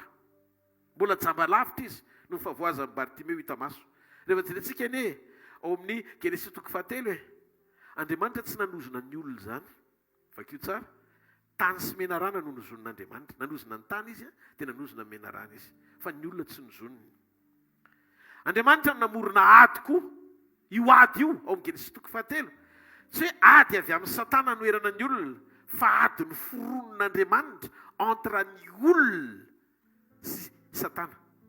Jereo Genesis 3 Zay mpamorona ny ady ihany ny tompo marika amin'ny fampandresenana izay ampedimy.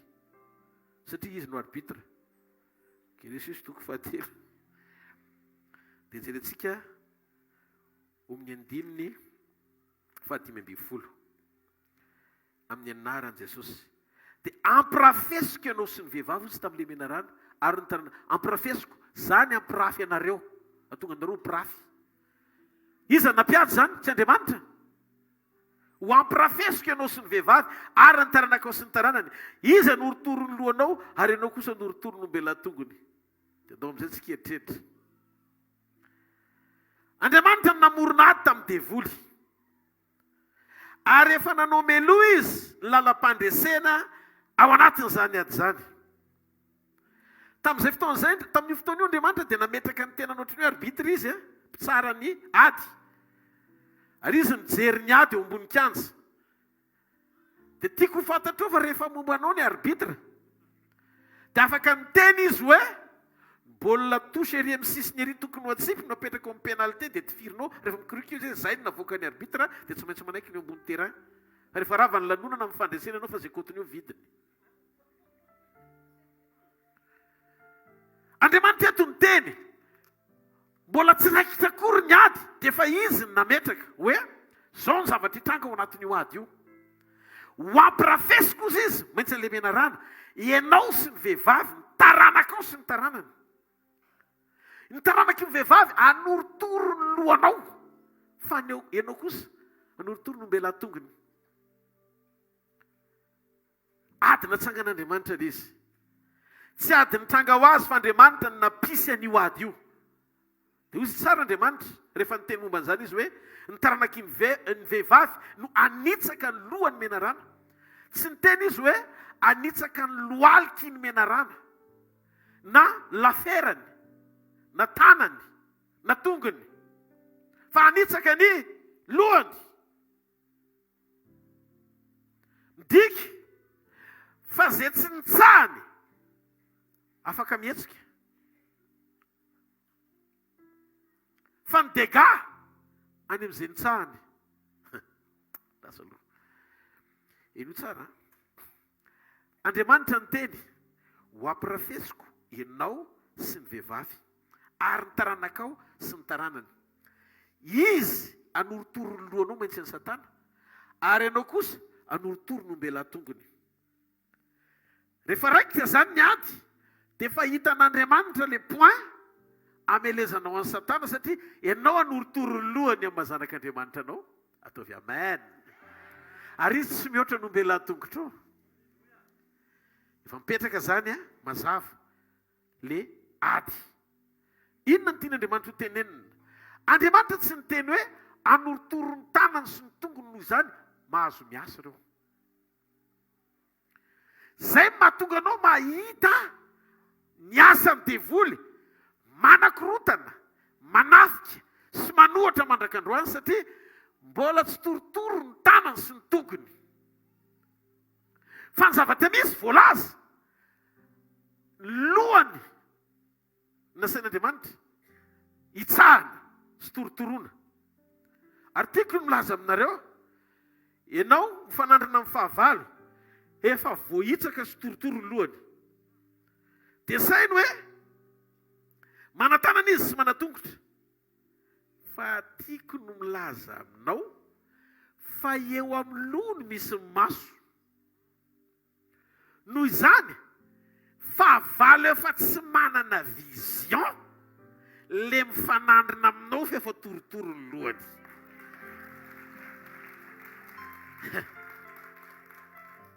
Teo zany nahitako niaty-clé ny devoly amin'izay.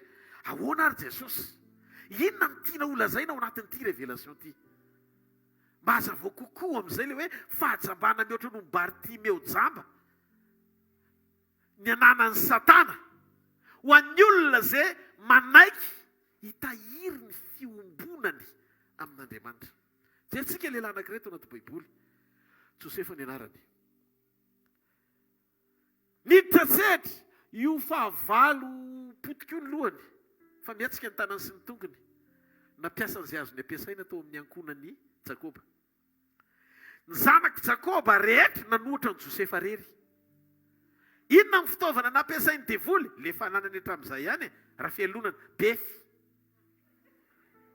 I befy. Fialonana. Fankalana. Dia enoy amin'izay. Raha mbola anananao ro toetrinao na kely azy. Dia mbola misy diatanany tsy miala ao anatinao.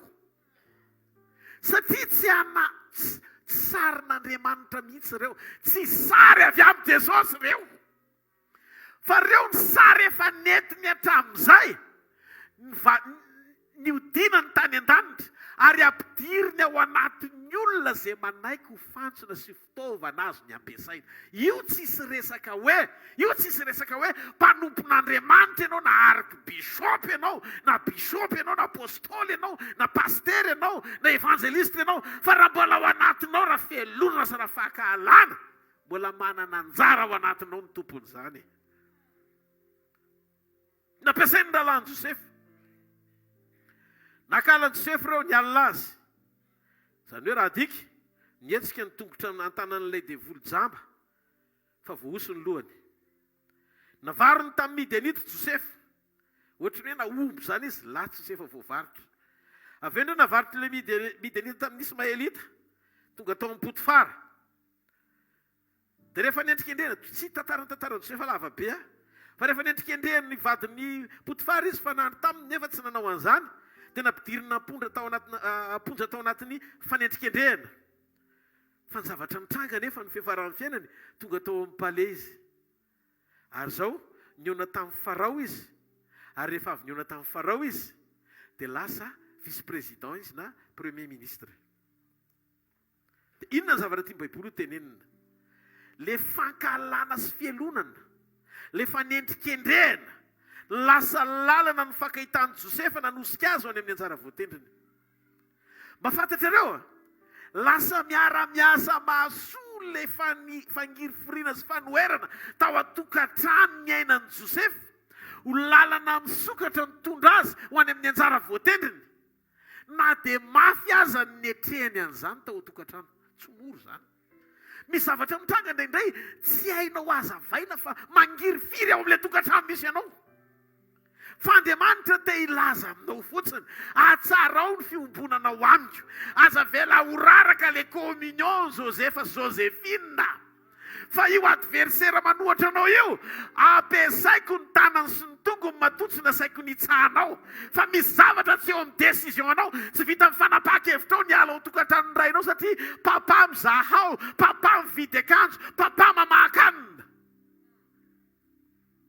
Ny fahalebiazan'i Josefa tsy ho tokantranon'i Jakoba, fa ny fahalebiazan'i Josefa any amin'izay nampahitan'Andriamanitra azy tao anatina vision fony izy tao an-tokantrano. Dikan'izay tsy maintsy miala ao an-trano izy ho any amin'izay toerana ilan'Andriamanitra azy. Tsy tanterak'izay raha tsy misy fanoherana ao an-trano. Noho izany lasa niara-niasa nahasoa ny tanana sy ny fankalana, ny tongotra sy ny fialonana avy amin'ilay efa nitsahana ny lohany. Hitanareo, ketrina ny devoly mieritreritra izy hoe mahomby rehefa navarotra andevy Josefa. Fa ny zavatra tsy fantany, Andriamanitra efa manao lalana zay le nazaiko tamin'ny voalohany. Le mpanao lalana ne, manana programa tsy takatriny saina ho anao e. Aza mitanondrika ao anatin'io tsy takatriny saina lalovana androany io. Fa misy programa miafinao ambadika io. Asoa tsara lavitra anao, mihoatra noho izay misy ianao androany. Tsy mareteka ho an'Andriamanitra.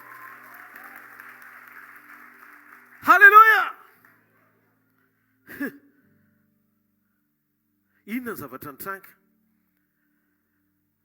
nampiasain'Andriamanitra tamin'ny fomba tsy takatry ny saina ny zavatra rehetra hiara-iasa soa sainy fa le fankalana fialonana fa ny endrikendrehana no lalina ny fankahitany Josefa nanosika azy ho any amin'ny anjara voatendriny ozy aminao tena jamba ny devoly tsy mahalala ny ataony izy fa nampiasain'Andriamanitra le faratsiny ho fitahiana ho an'izay madio am-po sy mifikitra amin'Andriamanitra toa andry Josefa sy Josefina izay hitako eto androany hariva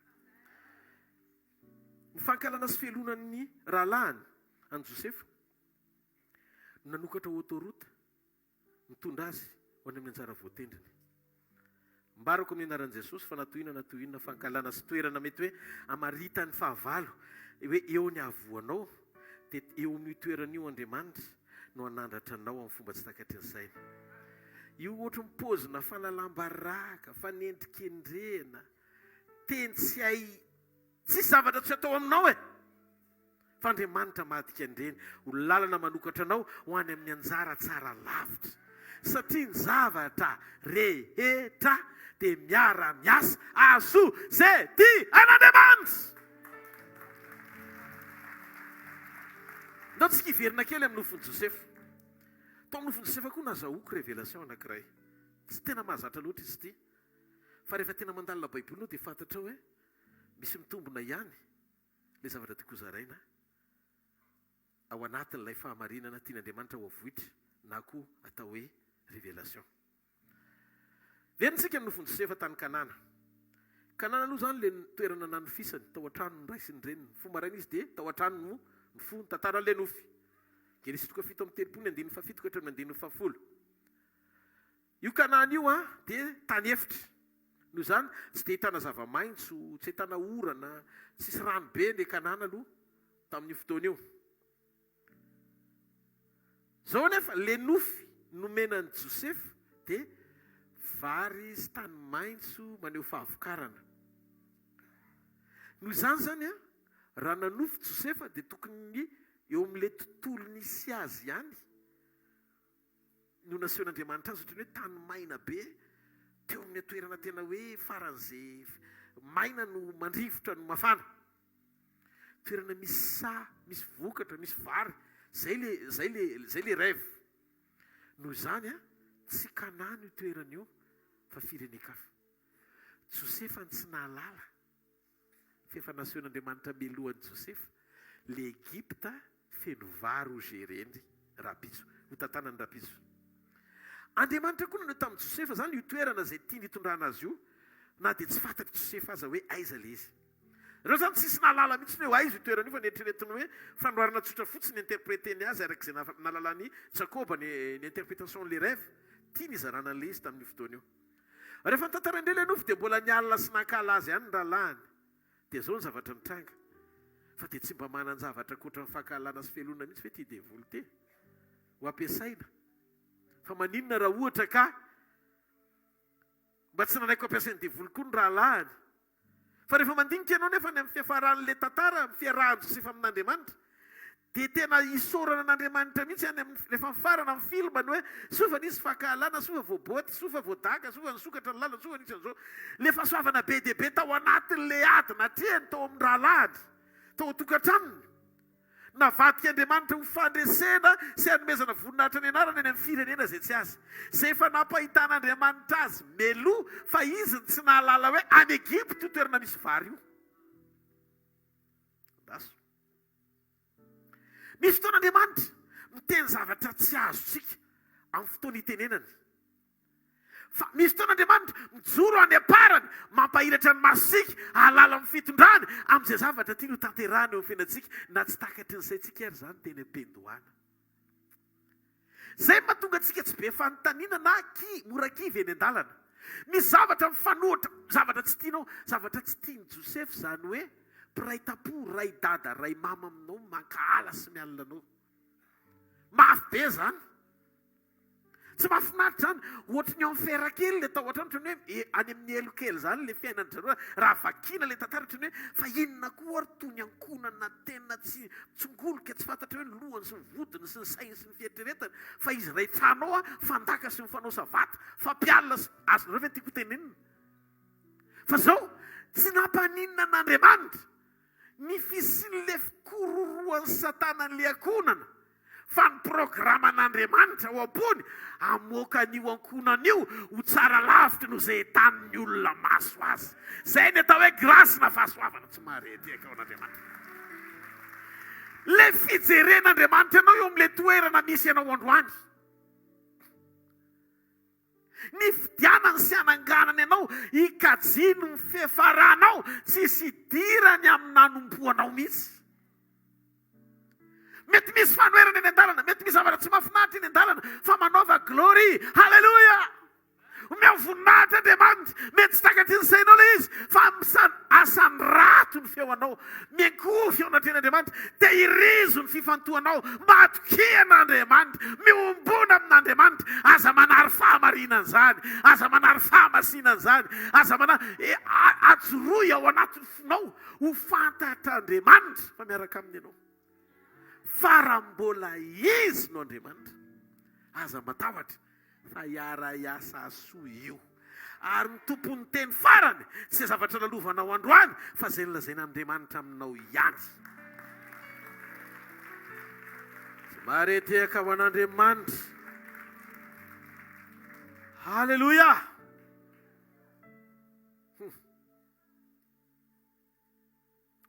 Zavatra nitranga dia zao. Andriamanitra no tamin'i Josefa ny toerana tia nitondrana azy fa izy tsy nalala hoe ho aiza. Rehefa nitantarainy ilay nofy dia nialina sy nankalaza ny rahalaany. Ary izay majamba ny devoly. Nampiasaindreo rahalahandreo amin'izay fomba hitanareo amin'izay lasa miara-miasa mahasoa.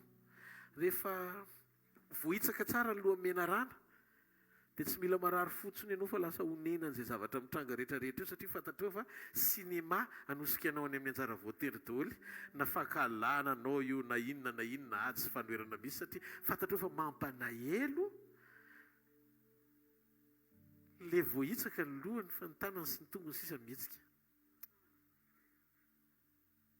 Sainy fa raha tsy nisy felonana, tsy nisy fankalana dia tsy tafavoaka Josefa ho any amin'ilay toerana nisy ny fahavokarana nasehoan'Andriamanitra azy. Avy eo indray Andriamanitra naneho azy masoandro sy naneho azy volana ary kintana.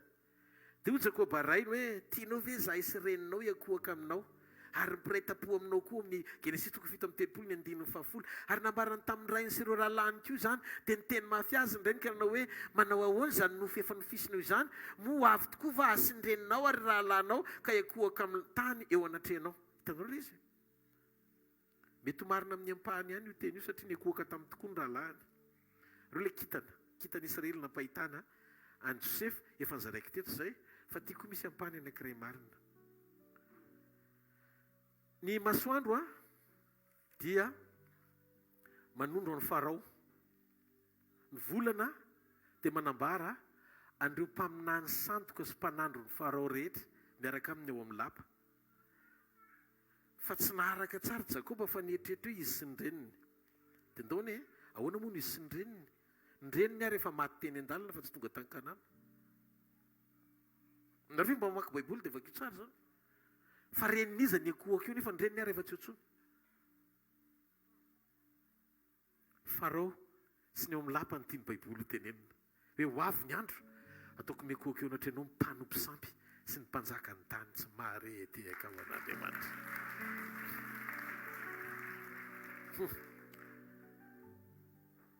Dika nofy zany teto dia tsy nilaza momba ny masoandro izy hoe Jakoba loatra fa mpanjaka io. Atany Egypte nisy Andriamanitra masoandro nantsoina hoe Farao koa. Ny volana maneho sy manondro an'izay akaiky mifanao rehetra ao amin'ny lapa. Zany hoe faniompamantarana reo avy amin'Andriamanitra fa Josefa dia ho lehibe sy mpanapaka ny fahefana sy ny hery rehetra amboniny zany rehetrarehetra zany ao Egypte. Tena jamba ny devoly. Izy ny saina amatotra ampikatso Josefa fa Andriamanitra efa nametraka fa Josefa sy ny tantarany efa hosoratako hatramin'ny farany. Eo amin'ny toerana nanaovana tsinitsinina azy ny toerana nanandratana azy. Mahafantatra anao ve izany famarinana izany? Azonareo amin'izay ny devoly voafehitra ihany ny viziony satria efa voahitsaka ny lohany. fa ho ampiasain'Andriamanitra le tanana sy tongotra manohatra reny hiara-miasa mahasoa hanosika ny zanany ho any amin'ny anjara voatendriny.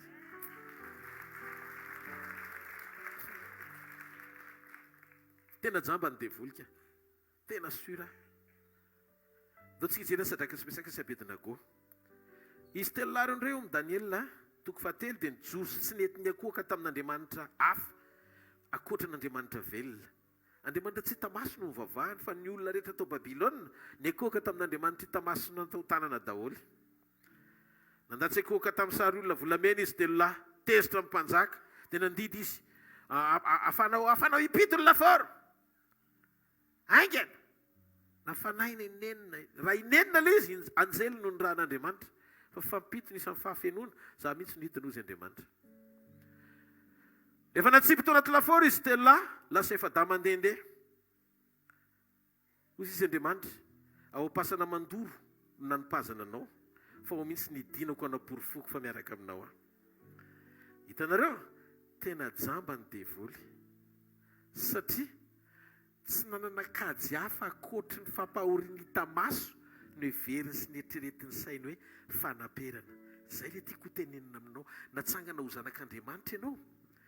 Tsy fantoka amin'ny fampahoriany hita maso fa hisokatra ny masom-pananao ahita vokatra tsara lavitra ao ambadika izay sakana sy fanoherany hita maso lalovanao eto ambony tany. Satria ny fijoroanao anatin'ny io laforo miaraka amin'Andriamanitra ilaina ampahitana Nebokadnezara. Izy telo lahy natsipy may teo am-panidinana maty le olona charbon le rangana nipy satria nafana nimpito vao nisokatra ny laforo izy le mpanipy indray ny lasa kila. Nefa nahavariana rehefa tafiditra tao anaty laforo Sadraka sy Mesaka sy Abedinago sy le anjely dia voalaza amin'ny Baiboly fa napiditra ny lohany teo amin'ny laforo i Nebokadnezara kanefa tsy may. Zany hoe zay mahatonga ny Baiboly milaza teto natonga ny Davida ny teny hoe mamelatra latabatra eo anoloko eo imaso ny fahavalika ianao. Tena tian'Andriamanitra mihitsy Nebokadnezara le nanao sinipanibazana ahita ny masony noho izany narovana mitovy amin'izy telo lahy ny masony fahavalo mba ahita ny voninahitr'Andriamanitra ao anaty laforo. Ny tian'Andriamanitra ho hita tsy ianao mikonaika ao anaty laforo mafy manjo ahy fa mino zao zavatra mitrango zao mareva inafo ianao raha izany. Fa raha ianao mijoro ao anatin'ny laforo sy fampahoriana nefa manome voninahitrin'Andriamanitra hita sotra eny amin'ny endrika eo miramirana ianao miaraka amin'le fanefany ianao zay. Alleluia. Ary rehefa miaraka amin'le fanefany ianao velarin'Andriamanitra ny latabatra hifanatika amin'ny fahavalo izy ary eo amin'izay na ny andratany ianao satria anositra deloelo ny lohanao izy ary eo ny amenono ny kapoakanao amin'ny fahasoavana. Zay rehetra nanao tsinotsininanao hosokafan'Andriamanitra ny masony ahita fa miaraka aminao izy. Tsara angatsy mahareteka ho an'Andriamanitra ao anatin'izany. Halleluja! Halleluja! Taonaina vehivavy anankiray tanora misy révélation le izy. Ireo zavatra nataon'i Jesosy rehetrarehetra ireo rehefa dininao dia misy ifandraisany amin'ny famonjena daholo. Ahoana misehon'le taonaina amin'ny famonjena? Voaka avy any vehivavy manano tena tsisy dada ntsony le tovolahy andendevin-janaka dia Jesosy niditra. Jesosy indray zanakalahy tokan'Andriamanitra fa considéré hoe tsisy reny satria tsy renin'Andriamanitra Maria fa reny niteraka azy na mitombo pasoavana na tongavany nofo teto ambony tany fa Andriamanitra Jesosy. Ao vetsika. Dia zao mifanena zany ny anankiray zanaky ny rainy tsisy reny. Hivoaka ny zanaky ny reny tsisy rainy. Inona no tao an-tsain'i Jesosy? Le zaza ho faty zanaky ny vehivavy efa tsy otsony ny dadany. Tonga dia tsaroan'i Jesosy ny Genesis 3:7-5. Hoe ho amparafesiko ianao sy ny vehivavy. Ho amparafesiko ianao sy ny vehivavy ary ny taranako sy ny taranany. Iza no hotorony lohanao ary ianao kosa no hotorony ombelatoa. Tadidiny Jesosy tampoka. Teo izy Jesosy ary imazon'le hafatesako afaka fotoana fohy amin'ny fandresena nanganako azy ty zavatra mitrangy eto ambavadiny 9 ty. vao mifanena ry zareo dia hozy izy jesosy aza mitomanina ora zazavavy ramatoa aza mitomany fa mitsara fa faniny ranomasina le vehivavy dia nitendreny le trano vorona fotsiny no nitendreny le maty tao pasana ny arina tsy le faty zany no voakasika fa le vatapaty no nitendreny no maty no nitsangana zareo mbola eny ampilanjana dia hozy ny baiboly tsy niteny hoe ajanony nalatsaony ambany fa mbola eo ampilanjana dia najanony jesosy ohatrany hoe misy cortège nandeha zany dia najanona dia hoe oka mitsoka ny sifle zany hoe janona dia mijanona dia zao ny avy any ivoaky ny tanàna ranomaso olona be deaibe miaraka amin'ny ranomaso satria andendevona ny olona hiditry ny tanàna orakoram-pifaliana miaraka amin'i jesosy satria mirakla be deaibe no nitranga avy any zany hoe ifantona zany ny ranomaso sy ny fifaliana dia ny zavatra nisy rehefa niditra jesosy najany le cortège dia izy le olona sady lanja le dia ohatran'izao fa ino no ataony dia jere le ramatoa mitomany tsara fa aza mitomany tsony dia nitendreny jesosy le trano vorona vao nitendreny jesosy le trano vorona le vatapaty dia inona zavatra nitranga niarina le maty zioko mipetraka dia inona ny zavatra nitranga raha maty le olona nylanjaina andeha ho alevina dia maty fafambaraka alevina fa raha voatendry le vatapaty mipetraka le olona lasa mpanjaka satria mpanjaka ny lanjaina eo ambony seza ditanareo ny fifanenanao amin'i jesosy indray mandeha afaka nova zavatra be deaibe mianga avy any amin'ny fahafatesana tonga dia roi ny zavatra mifanontaniana mipetraka dia zao hoe manaiky ve anao ao anatin'io manjoanao io ifakahita fa Andriamanitra marina no antony atongavanao eto androany ariva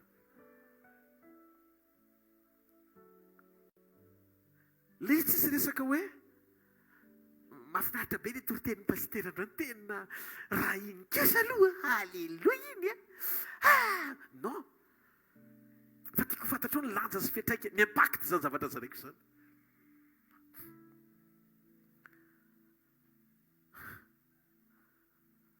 anio mbola jamba indray ny devoly tsy tao anatin'ny kajy mihitsy iny tsy hitany ve hoe jesosy hiditra eo amin'io varavarana io maninona raha ohatra ka nanana fahatsoloana izy no zavatra ho avy na viny lalana inga iny tsy nataony tany satria aloha entona ty fa raha vao mifanenao tratra mipakakitay ao azanazonareo le zavatra tiako menao tsara ve nareo androany fa zao netiny le izy dia mifanandrify amin'ny fidiran'i jesosy eo mavady dia teo nanomboka tsarona le mpanao salama ry varavarana fahagola eo na mpanjaka ny voninahitra zay tratra ny fahafatesana zany indrindra dia ho alevina efa tena hoe baibay fa ny amandrak'izay ny eony fa teo ambavady jesosy ny eona taminy tendreny jesosy dia zao le andeha ho alevina indray lasa nody dia lasa fiderana dia zao lasa ndian'ny ray izy rehetra lasa resin'le gropy avy ety hiditra le groupe mivoaka lasa ekipa anankiray tonga dia lasa lehilahy mahery jesosy lehilahy mahery jesosy lasa am'izay niditra am'izay tany le raha matoa tena efa tena hoe otsaky ny ranomaso lasa nanao sokoso niditry ny tanàna asana azonao zany zavatra tena manina inona mahazo anao raha matoa asa tsisy zavatra fa manina any zany tsisy tsony tsy zavatra olazaina dia misy miteny fa inona ny zavatra mitranga io inona ny io le olona tsy fantatra hoe nanina fa na le maty keo zany efa eto io inona manomboka androany tsy hitantsony hoe taiza mifaritra ny nahavoanao fa ny fotoany iovanao izy zavatra tsy mampino itenena manodidina sy pitazana hoe tena miaraka amin'i jesosy nareo rangaha tena miaraka amin'i jesosy nareo tena miaraka amin'i jesosy nareo jamba ny devoly teneny eo akaikinao ny devoly hoe tsy manan-javatra atao izy afa-tsy io zavatra hita maso ihany zany no mahatonga azy hoe tenena mampireare amin'ny zavatra hita maso rehefa manina ianao amin'ny zavatra hita maso dia ataony mirere fona mitoky amin'ny zavatra hita maso rehefa tsy enana indray dia asainy mialina ianao satria misy zavatra hita maso tiany zavatra hita maso daholo fa ny tsy hitany masony le toerany fanenanana amonjenanao tsy hitaniny. Ny zavatra tsy hitany masony le Josefa eo ambony seza fiandrianana tena tsy tratrankata ary izy efa vo foana vao misafoloha. Fa naninona ary takizay tsy niady nareo. Fa zao firenena anankiroa lasa voataminy alalan'ny fisily io tsy miteny tsony Josefa tsy voateny le rangahy io. Androany fahavalo efa voahitsaka ny lohany. Metimetsika ny tanany afaka miasa izy, metimetsika ny tongony afaka mandeha izy. Fa zao azahoany zany fa Jesosy ny laza feo amboniny ho ady io eo amin'ny toerana iadivana anao ny fandresena. Manoatra no mipandresy ianao amin'ny alalan'le tianao. Manoatra no mipandresy. Amboary tsara fotsiny fo. Aza vela izy fo voakasikasika amin'ny tsisy dikany zany. Halleluja. Mafantatrareo fa misy tantara kely anankiray ianao zao karazan'olona tokony hoe mba hatsiaro ianao misaotra n'Andriamanitra ny amin'ny soa rehetra ataon'Andriamanitra amin'ny fiainanao. Zavatra rehetra nitondran'Andriamanitra anao manana fisaorana amin'izany. Mandany fotoana isaorana aza mba haingra zany amin'ny fiainana ohatrany hoe olona tsy sady anova tsoa mbola tsy mahay makasitraka mbola aty goavana mihitsy ny fampaherezana anao. Satria le atony tsy manaiky. Misy mpanjaka anankiray zay dia izy mpanjaka io zay tsy tiany rehetrarehetra ny zavatra ataony tonga dia sainy hoan'ny alika. Manana alika zany izy miompy alika be dehibe eo dia atsipy fotsiny eo zany zay manao adalàna dia mivoaka ny didy hoe meo ny alika any dia atsipy dia hoan'ny alika ao daholo zany le dia vita. Dia mandeha dia nisy rangahy zay tena olona farany zay nanompo azy nandritra ho 10 taona. Dia io rangahy io tena tiany io mpanjaka io, tena natoko teo amin'ny mpanjaka io fa nanao fahadisonga rainy dia mandeha tezitra ny mpanjaka. Tozy ny mpanjaka io koa alefaso hoan'ny alika any. Dia mba nangataka izy angataka fevera kely aminao mpanjaka. Ina le zavatra mbangatanao mba meo 10 andro fotsiny aloha mba hisainsainako kely alohan'ny anipazanao ao. Eny arozy izy mpanjaka meko 10 andro. Lasa izy nanompo an'le alika. Meny sakafo daholo le alika ireo dia niditra tao izy dia nikarakarainy tao dia atao dia miaraka ny lalao tao 10 andro zany lasa mpinamana ry zareo. Tapitra ny mpanjaka tsy mahita an'izany. Tapitra ny fotoana. Toy izy mpanjaka tapitra ny 10 andro tsy pazo ao io. Natsipy tao. Pelipelika daholo ny lambon'le alika dia lasa mpiakama le alika sy le baty. Samy mpinamana tao ry zareo. Toy izy mpanjaka hoano tsy taitra le alika. Aporisiny le alika. Tsy rotsoko tsy taitra mihitsy. Tsy mamaly. Fa maninona renao tsy hoan'ny alika? Afaka miteny kely ve izy le mitenena. Droit de réponse farany. Mpanjaka 10 taona ny nanompoako anao. Tsy mba nahita sitraka taminao mihitsy. Fa ty alika ty 10 andro fotsiny. Mikarakara azy. Dia lasa akamako izy sady tsy nohaniny.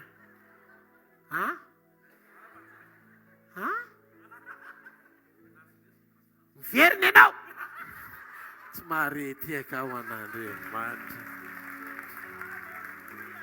Tsika mila mahay miaina ao anatin'izany atao hoe fiainam-pakasitrahana zany.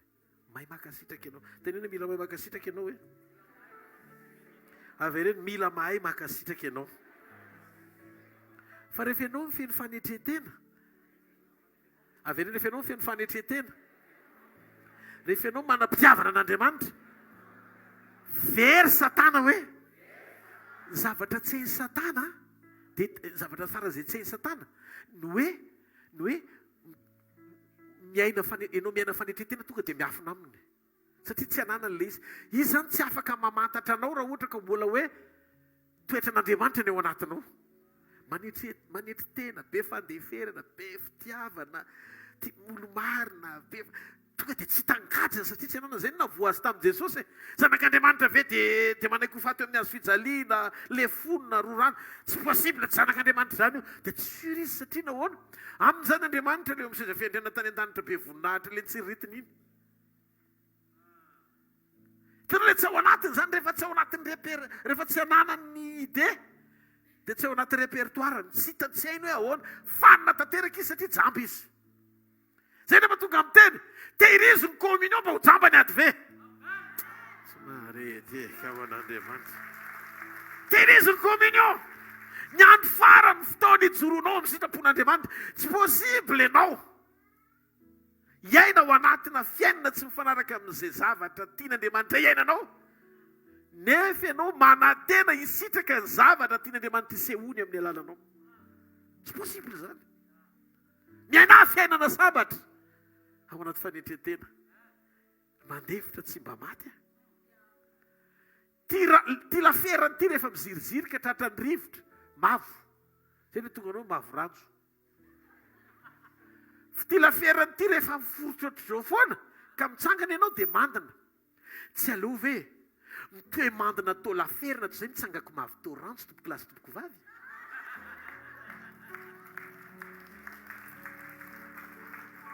oabolatsika malagasy zany fa toam-panaraka an'andriamanitra zany aza tia misehoseho aza velany zavatra eny ivelany miakatra any amin'ny lohanao dia zay neritreretanao sy amaritanao ny klasinao hoe ianao olona miavaka satria géant ianao fa blesse ianao inona ny atao blessine mandana fotsiny jereo kaina fa navitana anangana cité nefa tsy teo amin'ny fanatren'andriamanitra donc tsy faritana amin'ny abetsahany zavatra nanina mihitsy ny atao hoe blessine ny blessine na ny fanambiran'andriamanitra dia toe-panamendrika anangana taranaka misy impact amin'ny hafa amin'ny fisinao amin'ny fiovam-po azahoan'andriamanitra antoka fa hanovany hafa azo lanitra miaraka aminao alleluia ozy jesosy raha amin'izao fiainana izao ianana tena anao an'i kristy dia mahantra indrindra ianao fa inona ny soa azony olona na ho azony azy zao rehetra nefa very ny aina ny ambony indrindra amin'i jesosy ny fakahita aminao amin'ny fotoana iverenany tsy maninona mety mandalo ady ianao androany za koa nefa tsy miteny hoe ekeo mifantrana mandrakizay manomeza voninahitran'andriamanitra amin'ilay toerana misy dia mino fa tsy mila angatahana zany fosy izy jesosy maniry mba ambinana sy ho salama amin'ny zavatra rehetra ny ianao tahaka izay anambinana ny fiainam-pananao ihany koa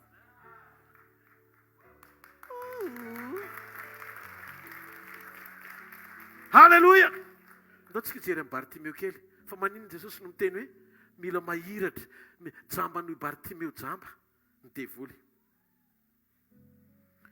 Bartimeo dia ohatran'ny sarin'ny Adama satria nidikany hoe Bartimeo dia hoe fils de Timeo na koa raha dika zanaky Timeo dikany hoe Timeo dia voninahitra manamboninahitra Timeo manamboninahitra izy fa tonga ny devoly nanajamba ny masony Timeo nataony tsy ahita i Bartimeo fa tonga mpangataka teo amoron-dalana izy zany hoe nietreritra izy hoe nikajy ny devoly zany dia zao hoe atreo ny fiainany Timeo sy ny taranany dia zay no natonga azy nanafika ny Bar Timeo zany hoe nany hoe zanaky Timeo tsy tia nitovy endrika amin'ny Timeo ny fiainany Bar Timeo ao tonga jesosy namerina ny endriky ny rainy very teo amin'ny zanany zavatra anankiray nikitiany vision sokafa amin'ny masony Bartimeo dia miverina mitovy amin'ny dadany Bartimeo zavatra ray nikitian'andriamanitra zavatra ray fotsiny nikitian'andriamanitra teo amin'ny devoly dia fanina satana tsy mahita tsony izay tokony ho aleny nataony eo ampelantanao fahefana afaka hanitsaka ny lohany dikan'izay jamba tsy mahita no avonao zany izy fa aza mifandraharaha aminy aza miverina intsony amin'ny fanao zao tontolo zao fotsiny mandehana tsara sy mitoero amin'ny sitrapon'andriamanitra fa za tehteny aminao fa ny fitantanan'andriamanitra anao sy ny planinao anao dia tsara lavitra no izay fanoherina rehetra fitsosona misy eo amin'ny fiainanao androany ary tia ataovy ao anatin'ny fosy milentika tsara ao anatin'ny sainao mandra-piveriny Jesosy tsy ho ambany zany ianao halleloia ohatra ny adama mihitsy adama koa nataon'andriamanitra hitovy endrika aminy fa very ny endrika adama noho ny fahotana zany hoe satana koa nanao an'ilay izy ary mila fantatsika tsara zao anisana tongavan'i Jesosy naka ny endriky ny olona dia merina amin'ny olona ny endrika Andriamanitra izay very teo amin'ny olona. Ny olona tamin'ny voalohany dia nanome ny endrika nanana ny endrika Andriamanitra. Fa rehefa tonga ny ota dia very ny endrika Andriamanitra. Timeo dia olona manamboninahitra lehibe. Fa rehefa teraka ny zanany dia very ny endriny satria tonga mpangataka teny amoron-dalana. Jesosy nilaza. Zanaka ozy izy tsy mahazo manao na inona afa-tsy izay hitany ataony rainy. Dikan'izay hitany le izy, hitany. Mila mahita masony. Ka Timeo tsy afaka nanahaka ny rainy satria tsy nahita izay nataony rainy. Dia ozy Jesosy tsy maintsy ampahiratoko ny masony Bartimeo mba ahafahany mahita izay ataony dadany. Ka rehefa ombiazana sy voninahitra teo amin'ny rainy, lasa tonga fiainany aorian'ny fotoana ampahiratako azy satria izay le fahamarinana zanaka tsy mahazo manao na inona afa-tsy izay hitany ataony rainy. Dia amin'ny azo fijaliany Jesosy namerina ny endrika Andriamanitra rehefa nentiny tamin'ny tena ny fahotan'izao tontolo izao. Naverin'Andriamanitra tamin'ny lohany ny endriky Timeo teo amin'ny zanany. Rehefa very sy rava Bartimeo nanjary lasa ohatrany hoe mpangataka nefa zanak'olona manamboninahitra. Dia nanomboka fantatra indray izany atao hoe taranaka Timeo zany satria nampahiratana i Bartimeo. Fanamarina kely. Rehefa nandrava sy nanohitra ny taonanjely ny devoly dia tsy niditra tseritra Andriamanitra. Ndana jereo an-danitra. Tsisy Andriamanitra nitsanga niditra tseritra. Mikaela akarakarao. Mikaela no nitsangana tany an-danitra dia rava ny devoly resy tanteraka tsisy tamingana tafajanona tany. Nisy ny anjely be dia be ny tao amin'ny Lucifera niaraka taminy maro be. Fa zao tsy nandresy tany an-danitra ry zareo. Tsisy intervention n'Andriamanitra. Tsy nisy intervention n'Andriamanitra. Fa rehefa nikasika ny Adama ny devoly dia niditra Andriamanitra satria misy resaka idirany amin'ilay endriny tao amin'ny Adama na tonga n'Andriamanitra nitsangana. Tsy maharety eka ao an'Andriamanitra. Hitanareo ilay izy. Fa man'ny Andriamanitra no nitsangana rehefa voakasika Adama satria i Adama endrika Andriamanitra. Tsisy anjely noforon'Andriamanitra oatra azy zany. Ianao no noforon'Andriamanitra oatra azy. Niesika Andriamanitra nidina mihitsy izy naka ny endriky ny olona mba hahatonga ny Adama hahity ny ray ilay endriky ny rainy. Izay mahatonga an Jesosy niteny hoe sary niza ny hitanareo. Sary Kaisara. Omeo an Kaisara ny sariny dia omeo an'Andriamanitra ny sariny. Andriamanitra tonga amerina ny endrika Andriamanitra verina tonga n'Andriamanitra nitsangana tonga naka ny endriky ny olona. Jesosy anie tsy nivoaka ny Jeriko e. Rehefa tsy efa namerina ny vision Bartimeo e. Tsy nivoaka ny Jeriko izy. Jamba ny devoly nametraka ny Bartimeo teo Jeriko. Jamba. Raha fantany hoe andalo Jesosy dia tokony hoe tany amin'ny vavahady hafa tany nametrahany azy fa tsy tao Jeriko mihitsy. Satria Jeriko voahozon'ny Josoa tany amin'ny testamenta taloha. Midika fa Satana zany te hametraka amin'ny Bartimeo mihitsy ao amin'ny toeran'ny tanàna voahozona mandrakizay. Zany zany ny programan'ny Satana. Fa zao nahatongavan'i Jesosy ndray mpandeha teo amin'io tanàna io nanova zavatra be dia be. Za mahita fa hisy fahagagana eo amin'ilay Jeriko amin'ny fiainanao io. Mety mieritreritra Satana hoe ho azoniny eo mandrakizay zany ianao fa raha mpanompon'Andriamanitra ny raha neto androany hitondra n'ity révélation ity ho esorin'Andriamanitra eo ianao androany amin'ny anaran'i Jesosy. Halleluja! Tonga Jesosy androany mantsy hanokatra amin'ny masonao hita amin'ny famonjeny.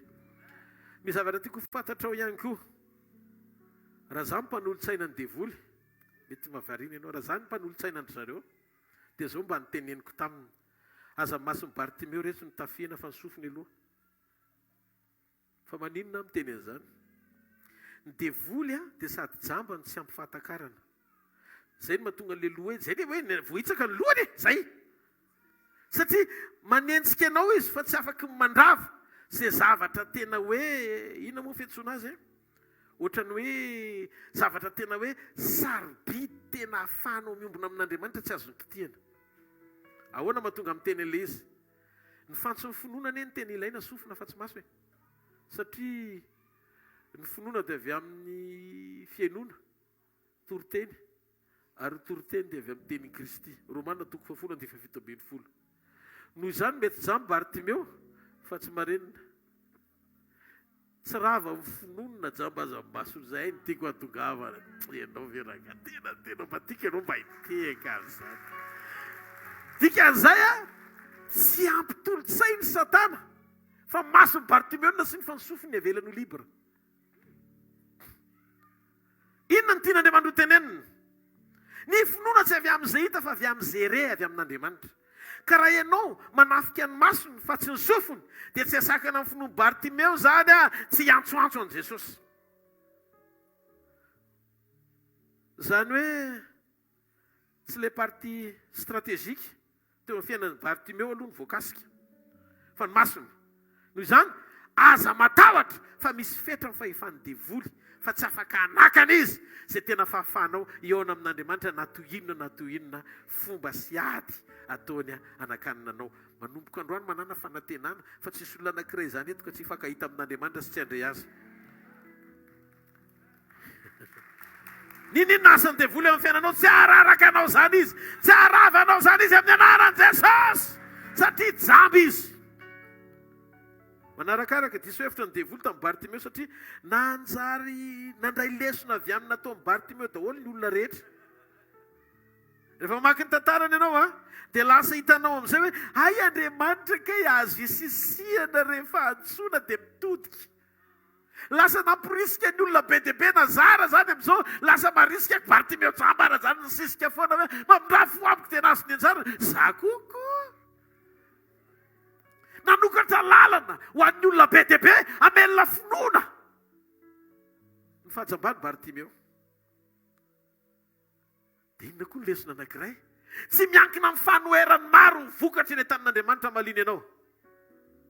Fo feno etaeta ny andrasan'Andriamanitra ary Bartimeo isany. Fa zao nizaniza ny tena mangina fa tsy mila miantso azy ianao. No.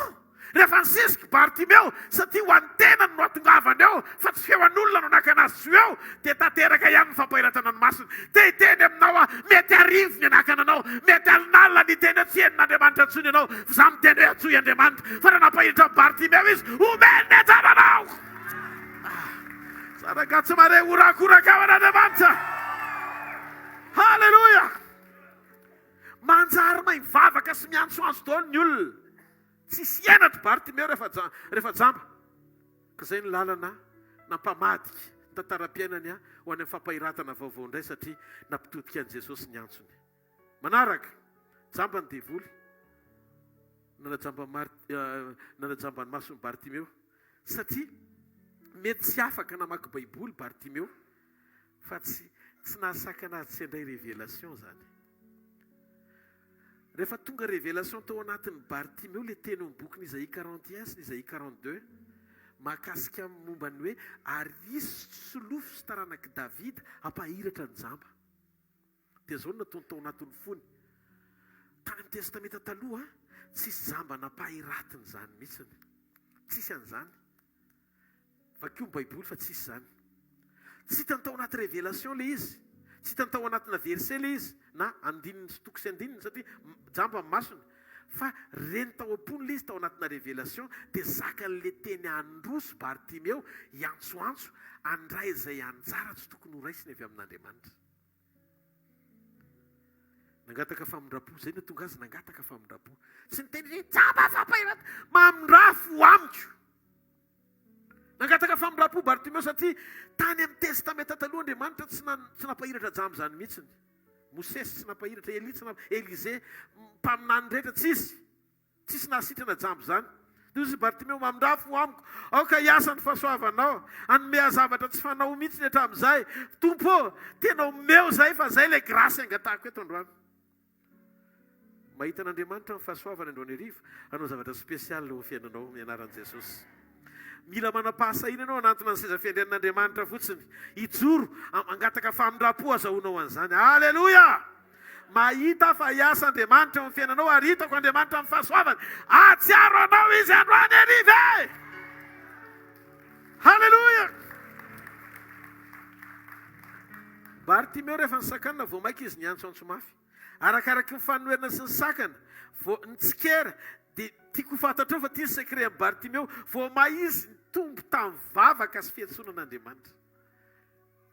Rehefa be dia be mpanentsika za manary toka za tsy vavaka nareo ara manentsika, vao mahay midira misisi, zay ny secret amin'ny Bartimeo.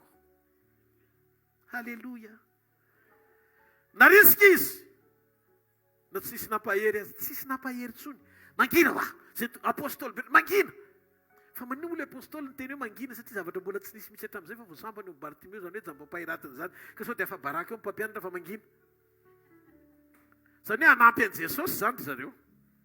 Fa zao izy Bartimeo iantso a. Tsy anginao satria ianao ilay manasitrana. Dinao satria ianao ilay manafaka. Jesosy Kristy tsy avelako andalo fotsiny ianao, faramba mety dia manoso amin'ny fiainako. Tsy anginao satria ianao ilay mahay manasitrana. Nikikao satria ianao ilay mahay manafaka. Jesosy Kristy tsy avelako andalo fotsiny ianao, karamba mety dia manoso amin'ny fiainako. Todiko Jesosy. Bartimeo. Halleluja.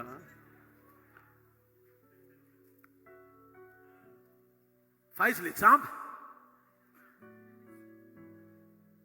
Tsangana. Inona natao Jesosy voalohany? Natsangana izy. Natsangana izy. Dia nitsambotra ny analan'ny akanjony. Tena nantona an' Jesosy. Tena vao ontraka nitodika Jesosy teo aloha teo. Mangina manana vao niteny Jesosy hoe aiza le jamba. Avy fa mitady anao izy. Feo amin'ny peuple. Dia mitovy daholo. Zay mahatonga ny anglisy miteny hoe average people. Mitovy daholo ny fisainany, ny fiteniny. Rehefa ianao mahita fity amin'ny goavana dia manaraka daholo ny ambony.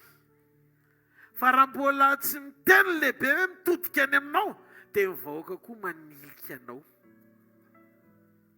Noho izany, mandraka androany mbola mipetraka izany, ataovy izay itiavan'Andriamanitra anao fa aza mitady fity amin'olona. Fa rehefa tian'Andriamanitra ianao, impossible ny olona tsy hahatsiaro anao. Androany hariva mahita an'Andriamanitra hitodika hikarakaraka anao manokana. Tsy mahareteka ao an'Andriamanitra.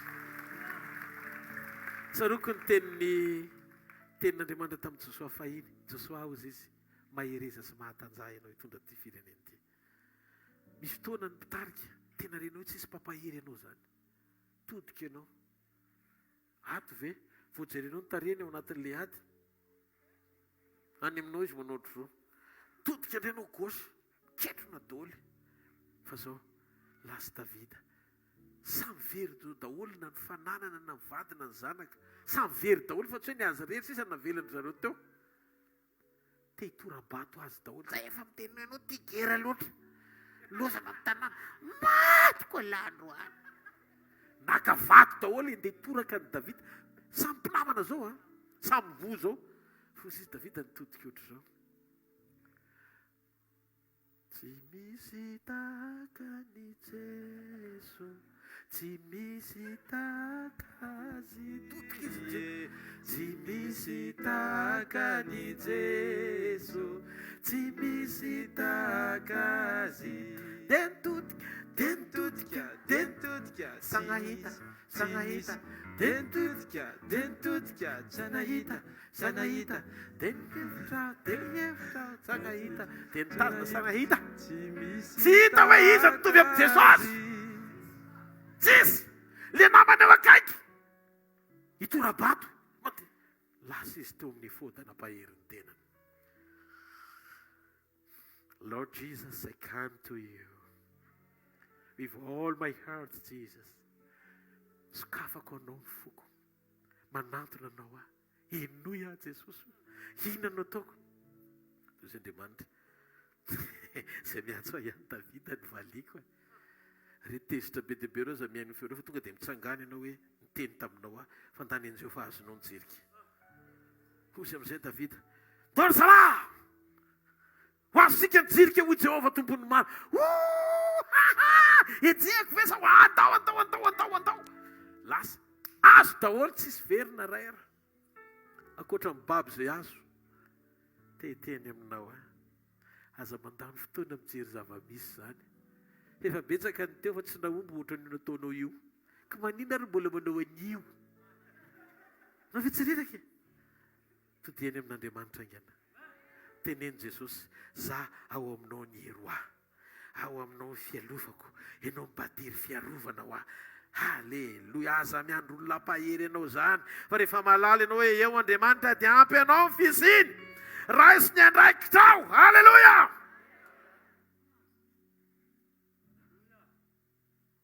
Halleluja. Vavahy ianao. Mesa tsara ianao amin'ny fanompona. Mandrosoa ianao fa iainonao Andriamanitra.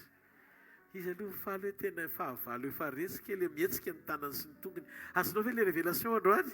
Raha azonao le révélation dia mitiafa mafy be ho an'Andriamanitra. Tsisy voan'io zany tsony eto manomboka androany. Fahavalo efa resy io miady aminao. Efa mitonatonona mitsiporiporina sy tsy hitan-tsoa izay ataony. Tanany sy tongony ary efa lasa niara-niasa naso. Raha vao milatsaka fotsiny tianoy a, raha vao milatsaka fotsiny commandement an'Andriamanitra hoe ivoaka ny atefo amin'ny rano ny tenao fa ivoaka daholo ny sahona. Dia nalefa ny Moïse ilay dia nivoaka daholo ny sahona. Dia avy any koa ny mpaminandro izay koa mahay. Dia inona natao nalainy koa ny azy dia napetrana. Fa zao tsy niverina daholo ny sahona fa vao may nitombo ilay nivoaka. Dikan'izay rehefa ny ordre avy any amin'Andriamanitra no amin'ny toerana anankiray manampy daholo na devoly na mpamosavy.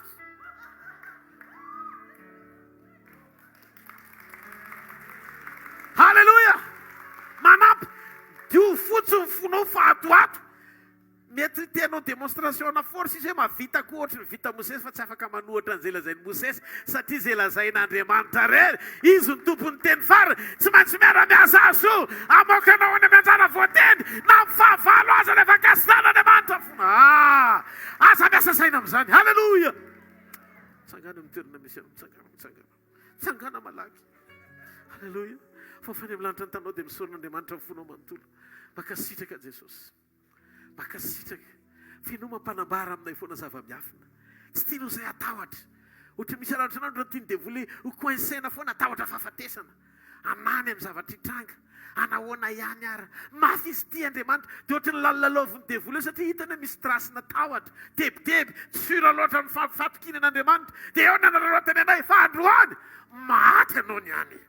Andriamanitra miaraka aminay. Izy ny tompony fahefana. Izy ny tompony hery. Sisy fahefanao zany eo amin'ny fiainan'ery Satana. An Jesosy zay. An Jesosy zay mandrakizay. Efa vidiny tamin'ny vidiny lafo zay. Tsy ho raraka mandrakizay zay efa manan'Andriamanitra velona. Halleluja. Afaka ianao mianaran Jesosy. Amen. Mazoto tena vetivety anao fanatitra vetivety sika. Aza mbola misy miala fa hivavaka ho anao rehefa avy eo.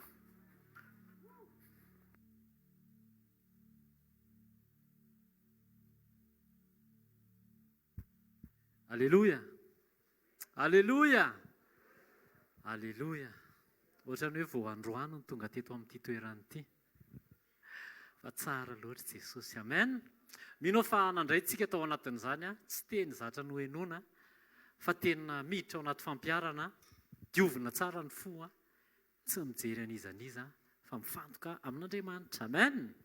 Amen. Toy izao no filazana voalohany ny batisa izay no heverina atao rapitso ho an'ireo izay nisoratra anarana dia reportena amin'ny heriny asabotsy ho avy izao. Alleluia. Alleluia ve aloha izany. Dia raha mbola misy te hisoratra anarana ihany koa ny amin'ilay batisa dia afaka manantony ianao na rehefa mirava avy eo na rapitso na ao anatin'ny fotoana amin'ny herinandro na amin'ny zoma hariva amin'ny heriny androany dia afaka misoratra foana, na amin'ny sabotsy amin'ny heriny koa ary dia tongava amin'ny fahatahin Jesosy tsika ao anatin'izany. Ny fotoanantsika rapitso eto amin'ny trampokon'olona Analakely manomboka amin'ny 7 sabotsy communion. Miomana tsara alohan'ny atongavana eto, miomana mandritry ny alina, mitsakotsako teny, makatoa, manadio fo, manadio fieritreretana, tsy mameirika ho an'ny devoly dia tonga tsara ianao dia mandray teny. Halleloja, amen. Izay sabotsy amin'ny herinandro sekoly tsy miova ny fandaharam-potoanantsika, latsinainy, talata, larobia ao amin'ny super U Analakely na shop U eo ampitan'ny lycée JJR Jean Joseph Rabearvelo amin'ny 7 isa-maraina, latsinainy, talata, larobia. Latsinainy sekoly famana olana, talata sekoly fanasitranana ary alarobia sekoly tokantrano. Tongava dia hoetony havana Mantsakaisy. Dia amin'ny zomantsika miverina eto ohatran'ny androany ihany amin'ny 4 ny fotoana fanotronana. Vaovao manokana dia reto manaraka reto amin'ny zoma 15 sy sabotsy 16 septambra dia tsy eto amin'ny trampokon'olona Analakely isika fa ao amin'ny super U Analakely. Zoma zany manomboka amin'ny 4 fa ny sabotsy na amin'ny 7 na amin'ny 7 sasany olazaina amin'ny 7 sasany. Eny tompoko, amin'ny 7 sasany ny sabotsy zany amin'ny sabotsy 16 septambra averiko. Zoma 15 amin'ny 4 15 septambra amin'ny 4 super U fa ny sabotsy amin'ny 7 ora sasany sabotsy 16 septambra io ao amin'ny super U Analakely.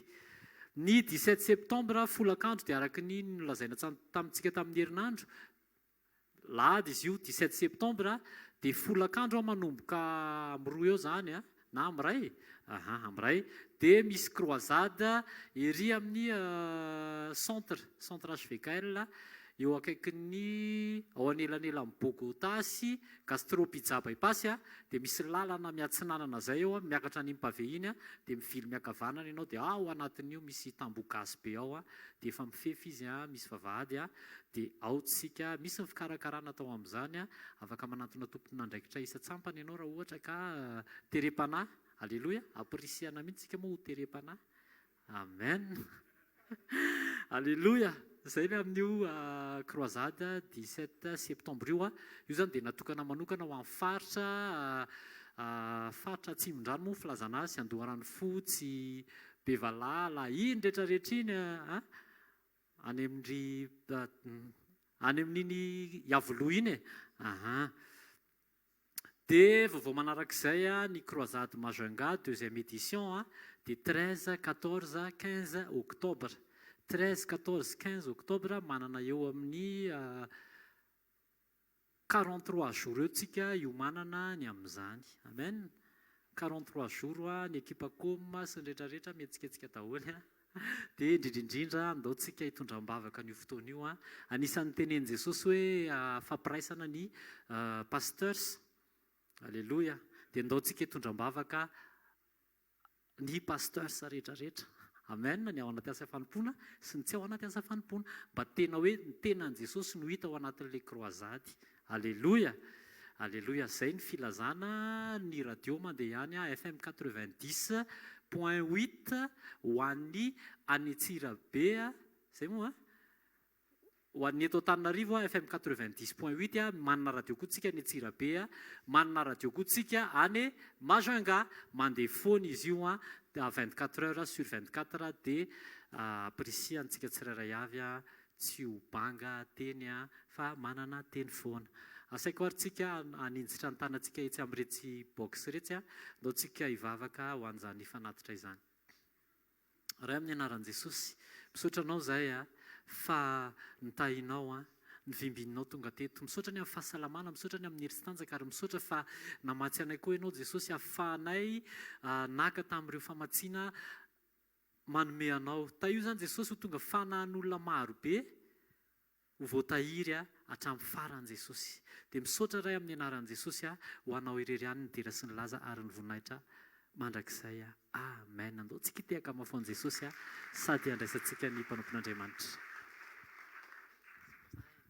Alleluia. Thank Jesosy tsika rehetra. Misy vaovao mahafinaritra izay zarena amintsika eto androany a fantatsika efa manomboka ny radio efa andaontsika itehaka ho an' Jesosy aloha e. Alleluia. Anatin'izany dia misy sampana anankiray ny natsangana ao anatin'ny radio izay mikasika manokana ny resaka voix off. Ao anatin'izay zavatra izay dia isy zavatra maromaro somary atao tantara anisan'ny atao hoe grand projet atsika ihany koa anatin'ilay izy dia ny hamadika ny filazantsara amin'ny zavatra afaka inona zany.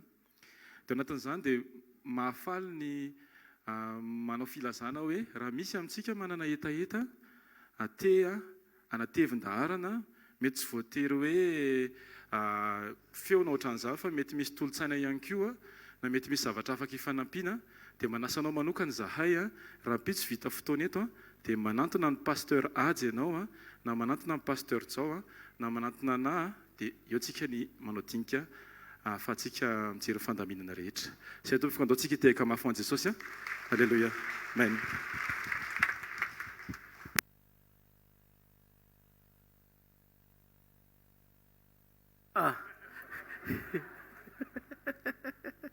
Da tsika hitsangana eo toerana misy atsika.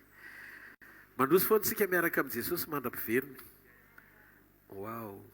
Zao mandeha fotsiny an'Andriamanitra miteny hoe zay marary ataovy amin'ny sisiny iny, mitsangana amin'ny sisiny fotsiny na gauche na droite zay tena marary fa raha vao tsy marary ianao no mandeha eo dia vao tsy mety manaraka directive fotsiny. Eny koa Andriamanitra miteny mikasihana kely ho sisiny marary, mila fanampiana mponoana kely zany. Dia amin'ny sisiny iny fotsiny milahatra zay tena marary mila vavaka amin'ny sisiny iny dia rehefa mivoaka vita ny sodrany dia mamita tanana aminareo ako. Raha pitso maraina amin'ny fito fotoanantsika eto fotoanan'ny sainte-seine na communion dia mino fahitantsika tsirairay avy amin'izany Andriamanitra. Fofainy amin'ny lanitra ny tanao dia misoran'Andriamanitra fonao manontolo. Tena mankasitraka Jesosy. Fanina indray ny devoly satria ny programanao tena tsy hitany mihitsiny. Tsy ao anatin'ny kajony daholo ny zavatra rehetra. Faly ampahory izy. Faly ianao zo zavatra rehetra zao izy. Fa ianao nefa manokatra lalanao anatin'ny ray segondra. Tia ampijoro anay ho vavolombelona ny teny fahamarinanao dia mampianatra anay foana ianao. Itoetra toky hatrany ny amin'ireo fanambarana sy fahamarina rehetra ny lazay mivavanao taminay. Andao ny ariva Jesosy ndreto izay rehetra. Tonga eto makasitraka sy manome voninahitra anao androany. Misaotra satria Andriamanitra velona ianao, miasa ianao, tsy misy masakana ianao. Ary nokony tsy ray avy mititaka rivo ity fa handray ny anjarany daholy. Raisy ny anjara fahasoavana tokony anao. Itokantrano aza matahotra fa andamina an'io Andriamanitra. Io ady atrehanao io ho vavolombelona amin'ny fiafarana io. Ivahany olana amin'ny anaran'i Jesosy. Ny aretina mpanasitrana izy tamin'ny diakapoka izay nieretany. Ary ny fiainam-pananao satria tonga eto ianao mihaino tenin'Andriamanitra, mangetaheta ny joro miaraka amin'Andriamanitra. Mino fa tsy ho raraka mandrakizay izany ianao. Sambatra izay nona sy mangetaheta ny fahamarinany fa Yesu nofokisany. Aza diny fa isaky ny tenin'Andriamanitra, aza mietrehitra hoe rehefa tanteraka, za manina rany tsy tanteraka foana efa mihaino tenin'Andriamanitra isan'andro. Aza diny ilay fanoharako ny amin'ilay hoe harona maloto mitanterana rano. Fisainanao hameno rano an'ilay siny fa adininao fa nadio ilay harona. Na tsy tonga teny amin'ilay siny aza ilay rano. Teteny aminao androany. Mizavatra madio efa miala eo amin'ny fiainanao na tsy hitany masonao aza. Satria Andriamanitra ny teny hoe ny teny izay naloko ny vavako dia tsy verina ny amiko foana raha tsy tanteraka izay sitrako sy ambinina amin'izay nampandehanako azy. Mino fa io teny tsy verina io hanova zavatra eo amin'ny fiainanao. Io teny tsy verinao azy io raha tsy natanteraka ny sitrapony, tsy isy ninona mifanohitra amin'ny sitrapony ka tsy ho afaka izany eo amin'ny fiainanao. Tongava foana, manompo foana, mandrosoa foana. Tianao Jesosy. Hitanareo ny Jehovah ka hiaro anareo. Ampamirapiratra ny tavany aminareo ny Jehovah ka midra fo aminareo. Ananatra ny tavany aminareo Jehovah ka menareo fiadanana. Amin'ny anaran-dray sy ny zanaka ary ny fanahy masina. Amen. Sista zany milahatra amin'ny fotsiny dia petrao amin'ilay faritra marary ny tananao dia mivoaka dia izay. Ho an'izay tena mila izay fanampiana izay. Sotra tompoko.